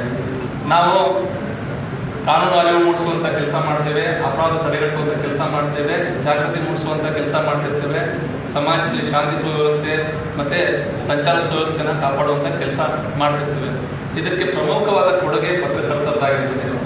ನಾವು ಶಾಂತಿ ಸುವ್ಯವಸ್ಥೆ ಕಾಪಾಡಲಿಕ್ಕೆ ಯಾವುದೇ ಜಾತ್ರೆ, ಹಬ್ಬ, ಹುಣ್ಣಿಮೆ ಇದ್ದರೆ ಈ ಥರ ಹಿಂಗೆ ವ್ಯವಸ್ಥೆ ಮಾಡಿದ್ದೀವಿ ಅಂತೇಳಿ ಸಾರ್ವಜನಿಕರಿಗೆ ತಿಳಿಸ್ಬೇಕು ಅಂತಂದರೆ ಅದು ನಿಮ್ಮ ಮೂಲಕನೇ ಸಾಧ್ಯ. ಸಂಚಾರ ಸುವ್ಯವಸ್ಥೆಗೆ ಈ ರೀತಿ ಮಾಡಿದ್ದೀವಿ ಅಂದರೆ ನಿಮ್ಮ ಮೂಲಕನೇ ಸಾಧ್ಯ. ಅದೆಲ್ಲ ಅಚ್ಚುಕಟ್ಟಾಗಿ ಯಶಸ್ವಿಯಾಗಿ ನಡೀತಿದ್ರೆ ಅಲ್ಲಿ ಹೆಸರು ಪೊಲೀಸ್ ಇಲಾಖೆದೋ ಅಥವಾ ಸಂಘಟಕರದಿದ್ದರೆ ಅದಕ್ಕೆಲ್ಲ ಮೂಲ ಕಾರಣಕರ್ತರ ಹಿನ್ನೆಲೆಯಾಗಿ ನೀವು ಕೆಲಸ ಮಾಡಿರ್ತೀರಿ. ನಾವು ಯಾವುದಾದ್ರು ಒಂದು ಕಾಲೇಜುಗಳಲ್ಲಿ ಅಥವಾ ಸಭೆ ಸಮಾರಂಭಗಳಲ್ಲಿ ಒಂದು ಜಾಗೃತಿ ಕಾರ್ಯಕ್ರಮ ಮಾಡಿದರೆ 100ರಿಂದ 500 ಜನ ಇರ್ಬೋದು. ಇವತ್ತು ಈ ಕಾರ್ಯಕ್ರಮದಲ್ಲಿ ಒಂದು 150 ಜನ ಇರ್ಬೋದು. ಆದರೆ ಈ ಸುದ್ದಿ ನಿಮ್ಮ ಪತ್ರಿಕೆಯಲ್ಲಿ, ನಿಮ್ಮ ಮಾಧ್ಯಮದಲ್ಲಿ ಸುದ್ದಿ ಆದರೆ ಲಕ್ಷಾಂತರ ಜನರಿಗೆ, ಸಹಸ್ರಾರು ಜನರಿಗೆ ಸುದ್ದಿ ತಲುಪ್ತದೆ. ಸೊ ನಾವು ಒಂದು 500 ಜನರಿಗೆ ಜಾಗೃತಿ ಮೂಡಿಸುವಂಥ ಕೆಲಸನ ಒಂದು ಕಾರ್ಯಕ್ರಮದ ಮೂಲಕ ಮಾಡಿದರೆ, ನೀವು ಸುದ್ದಿ ಮಾಡೋ ಮೂಲಕ ಅದನ್ನು ಲಕ್ಷಾಂತರ ಜನರಿಗೆ ತಲುಪಿಸುವಂಥ ಕೆಲಸ ಮಾಡ್ತೀವಿ. ಅಂದರೆ ಎಷ್ಟು ಮಟ್ಟಿಗೆ ಕೊಡುಗೆ ಇದೆ ಅಂತ ಹೇಳಿ. ನಾವು ಯಾವುದಾದ್ರೂ ಅಪರಾಧಗಳ ಬಗ್ಗೆ ಒಂದು ಪ್ರಕರಣ ದಾಖಲು ಮಾಡಿದರೆ, ನ್ಯಾಯಾಲಯದಲ್ಲಿ ಶಿಕ್ಷೆ ಆದರೆ ಅದನ್ನು ಸುದ್ದಿ ಮಾಡೋ ಮೂಲಕ ಮತ್ತೆ ತಪ್ಪು ಮಾಡಬಾರ್ದು ಅನ್ನೋ ಎಚ್ಚರಿಕೆ ಸಂದೇಶವನ್ನು ಕೊಡುವಂಥ ಕೆಲಸ ಸಹ ಪತ್ರಿಕಾ ರಂಗ ಮಾಡ್ತದೆ. ಕುಮಟಾ ಪತ್ರಕರ್ತರ ಸಂಘ ಅತ್ಯಂತ ಸರಳ ಸಜ್ಜನಿಕೆಯಿಂದ ಕೂಡಿದಂತಹ ಮತ್ತು ಜವಾಬ್ದಾರಿಯಿಂದ ಕೂಡಿದಂತಹ ಒಂದು ಸಂಘ ಅಂತ ಹೆಮ್ಮೆಯಿಂದ ಹೇಳಿ ಕೊಡಿಸ್ತೀನಿ. ಯಾಕೆ ಸರಳ ಸಜ್ಜನಿಕೆಯಿಂದ ಅಂತ ಹೇಳಿದರೆ ಒಂದು ಉದಾಹರಣೆ ಹೇಳಿ ಬಯಸ್ತೀನಿ ಸರ್. ಪತ್ರಕರ್ತರಾಗಿ ನಮ್ಮ ಸುಬ್ಬಣ್ಣ ಅವರು ಸುಮಾರು ಹಲವಾರು ವರ್ಷಗಳಿಂದ ಕೆಲಸ ಮಾಡ್ತಿದ್ದಾರೆ ಸರ್. ಬಟ್ ಆದರೆ ಅವರು ಈಗಲೂ ಸಹ ಸೈಕಲ್ ಹೊಡ್ಕೊಂಡೆ ಪತ್ರಕರ್ತರ ವೃತ್ತಿನ ಮಾಡ್ತಾರೆ. ಇವತ್ತು ಕಾರ್ಯಕ್ರಮಕ್ಕೆ ಸೈಕಲಲ್ಲೇ ಬಂದಿದ್ದಾರೆ. ಅವ್ರು ತಗೊಳ್ಳಲ್ಲ ಅನ್ನೋ ಕಾರಣಕ್ಕೆ ಇನ್ನು ಸೈಕಲ್ ಕುಡಿತಾ ಇದ್ದಾರೆ ಸರ್. ಸೊ ಈ ರೀತಿ ಸರಳ ಸಜ್ಜನಿಕೆ, ಪ್ರಾಮಾಣಿಕತೆ ಮತ್ತೆ ಅವರು ಸಾಮಾಜಿಕ ಜವಾಬ್ದಾರಿಯೊಂದಿಗೆ ಕರ್ತವ್ಯ ನಿರ್ವಹಿಸ್ತಿರುವಂತಹ ಈ ಕುಮಟಾ ತಾಲೂಕು ಪತ್ರಕರ್ತರ ಸಂಘದಿಂದ ನನಗೆ ಸನ್ಮಾನ ಸಿಕ್ಕಿರೋದು ನಿಜವಾಗೂ ನನ್ನ ಜೀವನದ ಶ್ರೇಷ್ಠ ಗೌರವ ಅಂತ ಭಾವಿಸ್ತಾ ಇಲಾಖೆ ವತಿಯಿಂದ ವೈಯಕ್ತಿಕವಾಗಿ ಪತ್ರಕರ್ತರ ಸಂಘಕ್ಕೆ ಹೃತ್ಪೂರ್ವಕ ಅಭಿನಂದನೆಗಳನ್ನು ಸಲ್ಲಿಸ್ತೇನೆ. ಈಗ ಹೇಗಿದೆ ಡಿಜಿಟಲ್ ಯುಗದಲ್ಲಿ ಒಂದು ಸ್ವಲ್ಪ ಎಚ್ಚರ ತಪ್ಪಿದ್ರೂ ಸಹ ಭಾಳ ಅವಘಡ ಅವಾಂತರ ಆಗ್ಬಿಡುತ್ತೆ. ನಮ್ಮ ಪೊಲೀಸ್ ಇಲಾಖೆಯಲ್ಲಿ ಒಂದು ಘಟನೆ ಬಗ್ಗೆ ಏನಾದರೂ ತನಿಖೆ ಮಾಡಬೇಕಂದ್ರೆ ನಮಗಾರು ಒಂದು ಸಮಯ ಇರ್ತದೆ. ತನಿಖೆ ಮಾಡಿ ವರದಿ ಸಲ್ಲಿಸಲಿಕ್ಕೆ 60 ಡೇಸು 90 ಡೇಸು ಆ ಪ್ರಕರಣಕ್ಕೆ ಸಂಬಂಧಪಟ್ಟಂಗೆ ಅನುಸಾರವಾಗಿರ್ತದೆ. ಆದರೆ ಪತ್ರಕರ್ತರಿಗೆ ಟೈಮೇ ಇಲ್ಲ. ಮೊದಲೆಲ್ಲ ದಿನಕ್ಕೊಂದ್ಸಲ ಸುದ್ದಿ ಕಳಿಸ್ತಾ ಇದ್ದೆ ಹಿಂದೆ. ಈಗ ಅದು ಗಂಟೆಗೆ ಹೋಗಿ ಕ್ಷಣಕ್ಕೆ ಆಗ್ಬಿಟ್ಟಿದೆ. ಘಟನೆ ಆದ ತಕ್ಷಣ ಸುದ್ದಿ ಇನ್ನೂ ಬಂದಿಲ್ಲ ಅಂತ ನಿಮ್ಗೆ ಗೊಂದಲ ಸ್ಟಾರ್ಟ್ ಆಗ್ತದೆ. ಹಿಂಗೆ ಟೈಮೇ ಇಲ್ಲದೆ ಇದ್ದಾಗ ಸುದ್ದಿ ಮಾಡಬೇಕು. ಸುದ್ದಿನಲ್ಲಿ ಸ್ವಲ್ಪನೂ ಅಚಾತುರ್ಯ ಆಗದೇ ಇರುವಂತೆ ಸುದ್ದಿ ಮಾಡುವಂಥ ಜವಾಬ್ದಾರಿ ಪತ್ರಕರ್ತರಿಗಿದೆ. ಆ ಅವಘಡ ಏನಾದ್ರು ಅಚಾತುರ್ಯ ಆದರೆ ಏನಾಗ್ತದೆ ಅನ್ನೋಕ್ಕೆ ಒಂದು 2-3 ಉದಾಹರಣೆ ನಾನು ನೋಡಿದ್ದು ಹಿಂದೆ ಕೇಳಿದ್ದನ್ನ ಹೇಳಲಿಕ್ಕೆ ಇಷ್ಟಪಡ್ತೇನೆ. ಹಿಂದೆ ಸುಮಾರು 20 ವರ್ಷದ ಹಿಂದೆ ಪತ್ರಕರ್ತರೆಲ್ಲ ಬಂದರೆ ಅವ್ರ ಪತ್ರಕರ್ತರಂತ ಗುರುತಿಸ್ಲಿಕ್ಕೆ ಅವ್ರ ಕೈಯಲ್ಲಿ ಒಂದು ನೋಟ್ಬುಕ್ ಪೆನ್ನು ಕಡ್ಡಾಯವಾಗಿರ್ತಿತ್ತು. ಅದ್ರ ಮೇಲೆ ಕಾರ್ಯಕ್ರಮಕ್ಕೆ ಬರ್ಬೇಕಾದ್ರೆ ಪೊಲೀಸರಾಗಲಿ ಇವರಾಗಲಿ ಅವ್ರ ಕೈಯಲ್ಲಿ ನೋಟ್ಬುಕ್ ಪೆನ್ ಇಟ್ಬಿಟ್ರೆ ಸಾಕು, ಅವರನ್ನು ಒಳಗೆ ಬಿಡ್ತಾ ಇದ್ರು, ಅವರೇ ಪತ್ರಕರ್ತರಂತ ಗುರುತಿಸ್ತಾ ಇದ್ರು. ಹಾಗೆ ಇಟ್ಕೊಂಡು ಹೋದಾಗ ಸುದ್ದಿ ಬರ್ಕೊಳ್ಳುವಾಗ ಎಲ್ಲ ಯಾರು ಹೇಳಿದ್ರೆ ಬರ್ಕೊಳ್ತಾ ಇದ್ರು. ಒಂದು ಆಕ್ಸಿಡೆಂಟ್ ಆಗಿತ್ತು, 2 ಜನ ಡೆತ್ ಆಗಿದ್ರು ಒಂದು ಟೆಂಪೋ ಆಕ್ಸಿಡೆಂಟ್ ಅಲ್ಲಿ.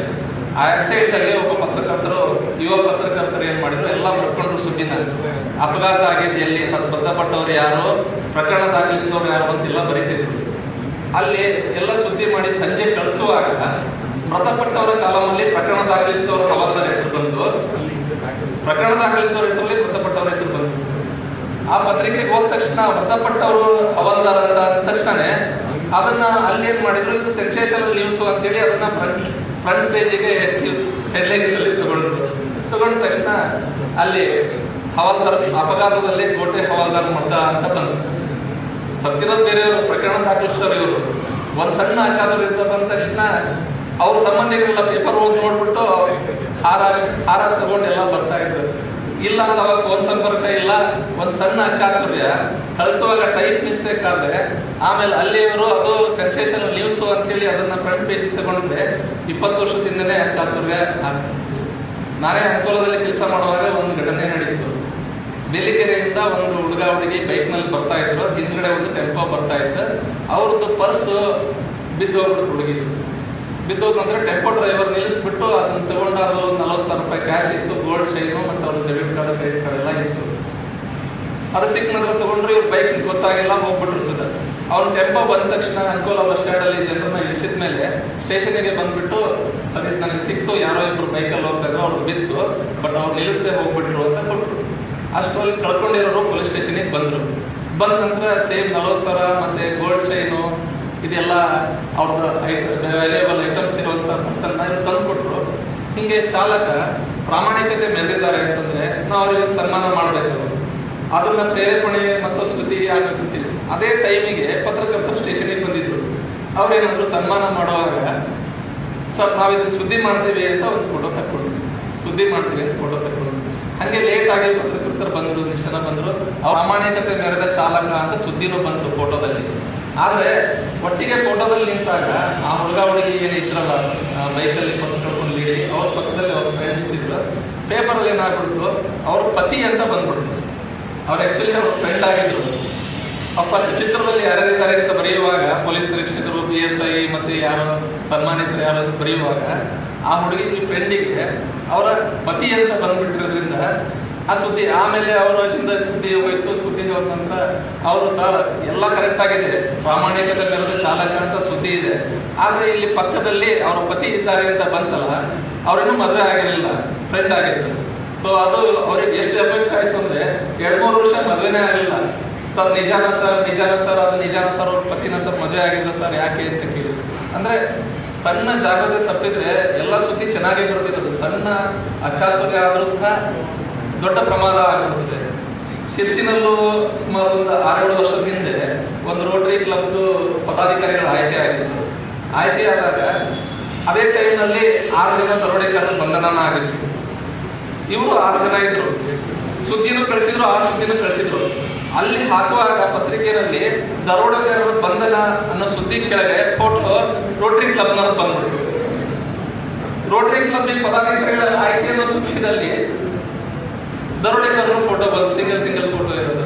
ಎಷ್ಟು ಪ್ರಮಾದ ಆಗ್ತದೆ ಅಂತ ಹೇಳಿ. ಸೊ ಹಿಂದೆ ಟೈಮ್ ಇದ್ದಾಗಲೇ ಸ್ವಲ್ಪ ಎಚ್ಚರ ತಪ್ಪಿದ್ರು ಆಗ್ತಿತ್ತು. ಈಗ ಹೇಗಿದೆ ಅಂತಂದ್ರೆ ಟೈಮೇ ಇಲ್ಲ, ಕ್ಷಣಕ್ಕೂ ನೀವು ಸುದ್ದಿ ಕೊಡಬೇಕು, ಸುದ್ದಿ ಬೇಗ ಕೊಡಬೇಕು, ಮತ್ತೆ ಕರೆಕ್ಟ್ ಆಗಿರ್ಬೇಕು ಅನ್ನೋ ಈ ಡಿಜಿಟಲ್ ಯುಗದಲ್ಲಿ ಬಹಳ ದೊಡ್ಡ ಜವಾಬ್ದಾರಿ ಇದೆ. ಅಂಥ ಜವಾಬ್ದಾರಿಯನ್ನ ನೀವು ಸಮರ್ಥವಾಗಿ ಕುಮಟಾ ಪತ್ರಕರ್ತರ ಸಂಘ ಸಮರ್ಥವಾಗಿ ನಿಭಾಯಿಸಿಕೊಂಡು ಹೋಗ್ತಾ ಇದ್ದೀರಿ. ಹಾಗಾಗಿ ಸಾಮಾಜಿಕ ಜವಾಬ್ದಾರಿಯನ್ನು ಒಂದಿಗೆ ನೀವು ಅತ್ಯಂತ ಸರಳ ಸಜ್ಜನಿಕೆಯಿಂದ ಸಾಮಾಜಿಕ ಜವಾಬ್ದಾರಿಯೊಂದಿಗೆ ಎಲ್ಲ ಜನರೊಟ್ಟಿಗೆ, ಜನಪ್ರತಿನಿಧಿಗಳೊಟ್ಟಿಗೆ, ಎಲ್ಲ ಅಧಿಕಾರಿಗಳೊಟ್ಟಿಗೆ ಸೌಹಾರ್ದಯುತ ಸಂಬಂಧವನ್ನು ಹೊಂದಿಕೊಂಡು ಸಮಾಜದ ಪ್ರಗತಿಗೆ, ಈ ಸರ್ವತೋಮುಖ ಬೆಳವಣಿಗೆಗೆ ಸಹಕಾರ ನೀಡ್ತಾ ಇದ್ದೀರಿ ಅಂತೇಳಿ ಹೆಮ್ಮೆಯಿಂದ ಹೇಳ್ತಾ ಈ ಒಂದು ಕಾರ್ಯಕ್ರಮದಲ್ಲಿ ಮಾತಾಡಲಿಕ್ಕೆ ಅವಕಾಶ ಮಾಡಿಕೊಟ್ಟಿದ್ದಕ್ಕೆ ಮತ್ತು ಈ ಕಾರ್ಯಕ್ರಮದಲ್ಲಿ ಕರೆದು ಸನ್ಮಾನ ಮಾಡಿದ್ದಕ್ಕೆ ಹೃತ್ಪೂರ್ವಕ ಧನ್ಯವಾದಗಳನ್ನ ಹೇಳ್ತಾ, ನಾವು ಹಾಗೂ ಪೊಲೀಸ್ ಮತ್ತೆ ಪತ್ರಕರ್ತರು ಕೂಡಿ ಸಮಾಜದ ಏಳಿಗೆಗೆ ಸುರಕ್ಷಿತ ಸಮಾಜ ಮತ್ತೆ ಶಾಂತಿಯುತ ಸಮಾಜ, ಸೌಹಾರ್ದಯುತ ಸಮಾಜ, ಜಾಗೃತ ಸಮಾಜ ನಿರ್ಮಾಣ ಮಾಡಲಿಕ್ಕೆ ಇಬ್ಬರೂ ಕೂಡಿ ಕೆಲಸ ಮುಂದುವರಿಸೋಣ ಅಂತ ಹೇಳ್ತಾ ಅವಕಾಶ ಕೊಟ್ಟಿದ್ದಕ್ಕಾಗಿ ಧನ್ಯವಾದಗಳನ್ನು ಸಲ್ಲಿಸಿ ನನ್ನ ಮಾತುಗಳನ್ನು ಕಾಲೇಜಿನ ಪ್ರಾಂಶುಪಾಲೆ ಡಾಕ್ಟರ್ ಪ್ರೀತಿ ಭಂಡಾರ್ಕರ್ ಮಾತನಾಡಿ, ಪತ್ರಿಕಾ ದಿನಾಚರಣೆ ನಿಮಿತ್ತ ನಮ್ಮ ಕಾಲೇಜಿನಲ್ಲಿ ಪ್ರಬಂಧ ಸ್ಪರ್ಧೆ ನಡೆಸಿ ವಿಜೇತ ವಿದ್ಯಾರ್ಥಿಗಳನ್ನು ಪ್ರೋತ್ಸಾಹಿಸಿರುವುದು ಖುಷಿಯ ಸಂಗತಿ. ಪತ್ರಕರ್ತರ ಮೇಲಿರುವ ಗುರುತರ ಜವಾಬ್ದಾರಿ ಬಗ್ಗೆ ತಿಳಿಸಿದರು. ಕಾರ್ಯಕ್ರಮದಲ್ಲಿ ಉಪಸ್ಥಿತರಿರುವಂತಹ ಎಲ್ಲ ಪತ್ರಿಕಾ ಸಂಘದವರೇ, ಪತ್ರಕರ್ತರ ಸಂಘದವರೇ, ವಿದ್ಯಾರ್ಥಿಗಳೇ ಹಾಗೂ ಶಿಕ್ಷಕ ಬಂಧುಗಳೇ, ಕರ್ನಾಟಕ ಕಾರ್ಯನಿರತ ಪತ್ರಕರ್ತರ ಸಂಘ ಕುಮಟಾ ಘಟಕದವರು ಈ ಕಾರ್ಯಕ್ರಮದ ಬಗ್ಗೆ ಕೇಳಿದಾಗ ನಾನು ಏನು ವಿಚಾರ ಮಾಡಿದೆ, ಇಲ್ಲಿ ನಿಮಗೆ ಈ ಕಾರ್ಯಕ್ರಮ ಮಾಡಲಿಕ್ಕೆ ಒಪ್ಪಿಕೊಂಡಿದ್ವಿ. ಯಾಕಂದರೆ ಇಂತಹ ಒಂದು ಮೌಲ್ಯಯುತ ಅತ್ಯುತ್ತಮ ಕಾರ್ಯಕ್ರಮಗಳು ನಾವು ನಿಮಗೆ ಕೊಡ್ತಾ ಬಂದಿದ್ದೇವೆ. ಅದರಿಂದಲೇ ನಮ್ಮ ಮಹಾವಿದ್ಯಾಲಯಕ್ಕೆ ಒಂದು ರೆಪ್ಯುಟೇಷನ್ ಇರುವಂಥದ್ದು. ನೀವೇನಾದರೂ ಒಂದು ಸ್ವಲ್ಪ ಅದರಿಂದ ಕಲ್ತ್ಕೊಂಡು ಹೋಗ್ತೀರಿ ಅಂತೇಳಿ. ಇವತ್ತು ಈ ಪತ್ರಕರ್ತರ ಸಂಘದ ಬಗ್ಗೆ ನನಗೆ ಬಹಳ ಖುಷಿ ಆಗಿದ ಒಂದು ವಿಷಯ ಅಂತ ಹೇಳಿದ್ರೆ, ನಾನು ಅತ್ಯಂತ ಗೌರವ ಕೊಡುವಂತಹ ಯೂನಿಫಾರ್ಮ್ ನನಗೆ ಪೊಲೀಸ್ ಡಿಪಾರ್ಟ್ಮೆಂಟ್, ಅಲ್ಲಿಯ ಅನಿಷ್ಟ ಪೊಲೀಸ್ ನಿರೀಕ್ಷಕರಾದಂತಹ ಇಬ್ಬರನ್ನ ಸನ್ಮಾನಿಸಿದ್ರು. ಜಿಲ್ಲಾ ಕಾರ್ಯನಿರತ ಪತ್ರಕರ್ತರ ಸಂಘದ ಅಧ್ಯಕ್ಷ ನರಸಿಂಹ ಅಡಿ ಮಾತನಾಡಿ, ಪ್ರಸ್ತುತ ಮಾಧ್ಯಮಗಳು ಮತ್ತು ಪತ್ರಕರ್ತರು ಎದುರಿಸುತ್ತಿರುವ ಸವಾಲುಗಳ ಬಗ್ಗೆ ವಿವರವಾಗಿ ತಿಳಿಸಿದರು. ಪತ್ರಕರ್ತರು ಅಂತಂದ ತಕ್ಷಣ ಸಮಾಜದಲ್ಲಿ ಮುಖಮುರಿಯೋರು ಸಹಜ. ಯಾಕೆ ಅಂತಂದರೆ ಯಾರ ಮುಲಾಜಿಗೆ ಬರೆಯೋ ಅವಶ್ಯಕತೆ ನಮಗಿಲ್ಲ, ಬರೋದಿಲ್ಲ, ಬರೆಯೋದಿಲ್ಲ. ಇಲ್ಲಿ ವಿದ್ಯಾರ್ಥಿಗಳು ಇದ್ದಾರೆ. ಮುಂದಿನ ಸಮಾಜವನ್ನು ಸೃಷ್ಟಿಸುವಂಥ ನಿಮಗೆ ಮಾಧ್ಯಮದ ಸಹಕಾರ ಯಾವತ್ತೂ ಬೇಕಾಗ್ತದೆ. ಅದನ್ನು ಪಡೆಯುವಂಥವರಾಗಿ ಹಿರಿಯ ಅಧಿಕಾರಿಗಳಿದ್ದಾರೆ, ರಾಜಕಾರಣಿಗಳಿದ್ದಾರೆ. ಇವರೆಲ್ಲರ ಮಧ್ಯದಲ್ಲಿ ನಾವು ಬದುಕೋದು, ಇವರೆಲ್ಲರ ಕೊಂಡಿಯಾಗಿ ನಾವಿರೋದು. ಸಮಾಜದ ಅಂಕುಡೊಂಕುಗಳನ್ನು ಸದಾಕಾಲ ಸಮಾಜಕ್ಕೆ, ಅಧಿಕಾರಿಗಳಿಗೂ ರಾಜಕಾರಣಿಗಳಿಗೂ ತಲುಪಿಸ್ತಾ ನಿಷ್ಠುರವಾಗಿ ನಾವು ನಿಷ್ಠುರತೆಯನ್ನು ಅನುಭವಿಸೋದು. ಎಷ್ಟೇ ಒಳ್ಳೆಯದಾಗಿ ಬರೆದರೂ ಕೂಡ ಪತ್ರಕರ್ತ ಅವರ ಪರವಾಗಿ ಬಂದಾಗ ಮಾತ್ರ ಅವರ ನೆಚ್ಚಿನವನಾಗ್ತಾನೆ. ಇಲ್ಲವಾದರೆ ಅವನ ಮೇಲೆ ಇಲ್ಲದ ಭೂಮಿಗಳು ಬರ್ತವೆ. ಸಾಮಾನ್ಯವಾಗಿ ಈಗ ಕೇಳಿಬರ್ತಾ ಇರೋದು ಪತ್ರಕರ್ತರ ಮೇಲೆ ಒಂದಿಷ್ಟು ಆರೋಪಗಳು. ಅದಕ್ಕೆ ಕಾರಣ ನಾನು ದೀಪಕ್ ಸರ್ ಹತ್ರ ಅದನ್ನೇ ಮಾತಾಡ್ತಾ ಇದ್ದೀನಿ. ಯಾವುದೇ ಮಾಹಿತಿ ಕೇಳೋದು ಈಗ ನೈಜವಾದ ಪತ್ರಕರ್ತರಿಗೆ ಸಮಸ್ಯೆ ಆಗಿದೆ. ಇಲಾಖೆಗಳಲ್ಲಿರಲಿ ಅಥವಾ ಬೇರೆ ಯಾರ ಹತ್ರ ಇರಲಿ, ದೈನಂದಿನ ದಿನಗಳಲ್ಲಿ ಬೇಕಾಗುವಂತಹ ಯಾವುದೇ ಮಾಹಿತಿಗಳನ್ನು ನಾವು ಕೇಳಿದರೆ ಅದು ಸಾಮಾಜಿಕ ಜಾಲತಾಣಗಳ ಕೆಲವರ ಒಂದು ಕಾರ್ಯಚಟುವಟಿಕೆಯಿಂದಾಗಿ ನೈಜ ಪತ್ರಕರ್ತನ ಆರೋಪವನ್ನು ಎದುರಿಸುವ ಪರಿಸ್ಥಿತಿ ಬಂದಿದೆ. ಅವರು ಯಾರೋ ಮಾಡೋ ತಮ್ಮ ವೈಯಕ್ತಿಕ ಲಾಭಕ್ಕಾಗಿನ ಕೆಲಸಕ್ಕೆ ನಾವು ದೈನಿಕ ಕೆಲಸಕ್ಕೋಸ್ಕರ, ಸಮಾಜಕ್ಕೋಸ್ಕರ, ವ್ಯವಸ್ಥೆಯಲ್ಲಿ ಏನು ಮಾಡಬೇಕು ಅದನ್ನು ಮಾಡಲಿಕ್ಕೆ ಹೋದಾಗ ಸಮಸ್ಯೆ ಎದುರಿಸಬೇಕಾಗಿದೆ. ಇನ್ನೂ ಒಂದು ವಿಷಯ ಅಂತಂದರೆ, ಈ ಸಾಮಾಜಿಕ ಜಾಲತಾಣ ಹೇಗೆ ನಾವು ಎಲ್ಲೋ ಒಂದು ಕಂಡಿತು ಅಂತೇಳಿ ಆ ವಿಷಯವನ್ನು ಹಂಚಿಕೊಳ್ಳೋದು ಬಹಳ ಕಷ್ಟ. ಅದನ್ನು ಮಾಡಬೇಕಾದ್ರೆ 10 ಸಲ ವಿಚಾರ ಮಾಡಬೇಕು. ಯಾವುದೋ ಒಂದು ಉತ್ತರ ಕನ್ನಡದ ಒಂದು ಗಲಾಟೆ ಆದಾಗ TV ರಿಪೋರ್ಟರ್ ಅವರು ಆ ವಿಷಯವನ್ನು ತಮ್ಮ ಮಾಧ್ಯಮ ನಮ್ಮ ಡೆಸ್ಕ್ಗಳಿಗೆ ಕಳಿಸಿದ್ರು. ಅದರ ಮೇಲೆ ಪ್ರಕರಣ ದಾಖಲೆ. ಅದು ಎಲ್ಲಿ ಅವರಿರೋದು ಸಿರ್ಸಿಯಲ್ಲಿ, ಅವರಿಗೆ ಪ್ರಕರಣ ಹಾಕಿರೋದು ಜೊಯ್ಡಾದಲ್ಲಿ. ಅಂದಿನ ಅಧಿಕಾರಿಗಳು ನಮ್ಮ ಜೊತೆ ಚೆನ್ನಾಗಿ ನಮ್ಮ ಸಹಕಾರ ಕೊಟ್ಟರು. ಆ ಕೇಸನ್ನು ನಾವು ಕೋರ್ಟ್ನಲ್ಲಿ ಕ್ಲಾಶ್ ಮಾಡಿ ಮುಗಿಸ್ಕೊಂಡು ಬಂದ್ವಿ. ಹಾಗಾದರೆ ತಪ್ಪು ಹೌದಲ್ಲ. ಈಗಿನ ವ್ಯವಸ್ಥೆಯಲ್ಲಿ ಯಾವ ರೀತಿ ಬೆಳೆದು ಬಂದಿದೆ ಅಂತಂದರೆ, ಸಾಮಾಜಿಕ ಜಾಲತಾಣಗಳು ನಮ್ಮನ್ನು ಮೀರಿಸಿ, ನಮ್ಮನ್ನು ಆ ರೀತಿಯಾಗಿ ಕಾಣುವಂತೆ ಮಾಡಿ ಬೆಳೆಸ್ತಾ ಇದೆ. ಅದಕ್ಕೆ ನಾವು ಬಹಳ ಜಾಗೃತವಾಗಿ ನಮ್ಮ ಪತ್ರಕರ್ತರು ಕೆಲಸ ಮಾಡಬೇಕಾಗಿದೆ. ಅಂತಹ ಪರಿಸ್ಥಿತಿ ಬಂದರೆ ನಮ್ಮ ಅಧಿಕಾರಿಗಳು ಮತ್ತು ರಾಜಕಾರಣಿಗಳು ನಮಗೆ ಸಹಕಾರ ಕೊಡಬೇಕು ಅಂತ ನಾನೊಂದು ನಿಮ್ಮಲ್ಲಿ ಮನವಿ ಮಾಡ್ತೇನೆ. ಯಾಕೆಂದರೆ ವಿದ್ಯಾಪೂರ್ವಕವಾಗಿ ಯಾವ ಪತ್ರಕರ್ತನೂ ಯಾವುದೇ ಸಮಾಜಘಾತಕ ವಿಷಯಗಳನ್ನು ಹಂಚಿಕೊಳ್ಳಿಕ್ಕೆ ಇಷ್ಟಪಡೋದಿಲ್ಲ. ಉತ್ತರ ಕನ್ನಡದ ಯಾವ ಪತ್ರಕರ್ತನೂ ಕೂಡ ಇಲ್ಲಿ ತನಕ ಸಮಾಜದ ವ್ಯವಸ್ಥೆ ಕೆಡಿಸುವಂಥ ಯಾವ ವರದಿಗಳನ್ನು ಮಾಡಲಿಕ್ಕೆ ಇಷ್ಟಪಟ್ಟಿಲ್ಲ, ಪಡೋದು ಇಲ್ಲ. ಸಮಾಜದಲ್ಲಿ ಎಂಥ ಒಂದು ಭಟ್ಕಳದಂಥ ಗಲಾಟೆಗಳಿರ್ಬೋದು, ಕುಮಟಾ ಹೊನ್ನಾವರದಲ್ಲಾದ ಗಲಾಟೆಗಳಿರ್ಬೋದು, ಎಂದೂ ಕೂಡ ಪತ್ರಕರ್ತ ಅದನ್ನು ಇನ್ನಷ್ಟು ಜ್ವಾಲೆಯಾಗಿ ಹಂಚಲಿಕ್ಕೆ ಇಷ್ಟಪಟ್ಟಿಲ್ಲ. ಅದನ್ನು ಆದಷ್ಟು ಅಲ್ಲಿಂದಲೇ ತಣ್ಣಗಾಗಿ ಸಮಾಜ ಒಳ್ಳೆ ರೀತಿಯಲ್ಲಿ ನಡೆಯಲಿ, ಅದಕ್ಕೆ ನಮಗೆ ಏನು ಸಹಕಾರ ಬೇಕೋ ಅದನ್ನು ಮಾಡೋಣ ಅಂಥೇಳಿ ಆ ರೀತಿಯಲ್ಲಿ ಕೆಲಸ ಮಾಡ್ಕೊಂಡು ಬಂದಿದ್ದಾರೆ. ಪತ್ರಕರ್ತರ ಬಗ್ಗೆ ಎಂದೂ ಕೂಡ ಕೆಟ್ಟದಾಗಿ ಭಾವಿಸಬೇಡಿ. ನೈಜ ನಮ್ಮ ಸಂಘಟನೆಯ ಪತ್ರಕರ್ತರು ಯಾರೂ ಕೂಡ ಆ ರೀತಿ ಮಾಡಲಿಕ್ಕೆ ಶಕ್ಯ ಇಲ್ಲ. ಮಾಡಿದರೆ ಅದಕ್ಕೆ ನಮ್ಮ ಸಂಘಟನೆಯಲ್ಲಿ ಅವಕಾಶ ಇಲ್ಲ. ಅದನ್ನು ನಾವು ನಿಭಾಯಿಸ್ಕೊಂಡು ಬಂದಿದ್ದೇವೆ.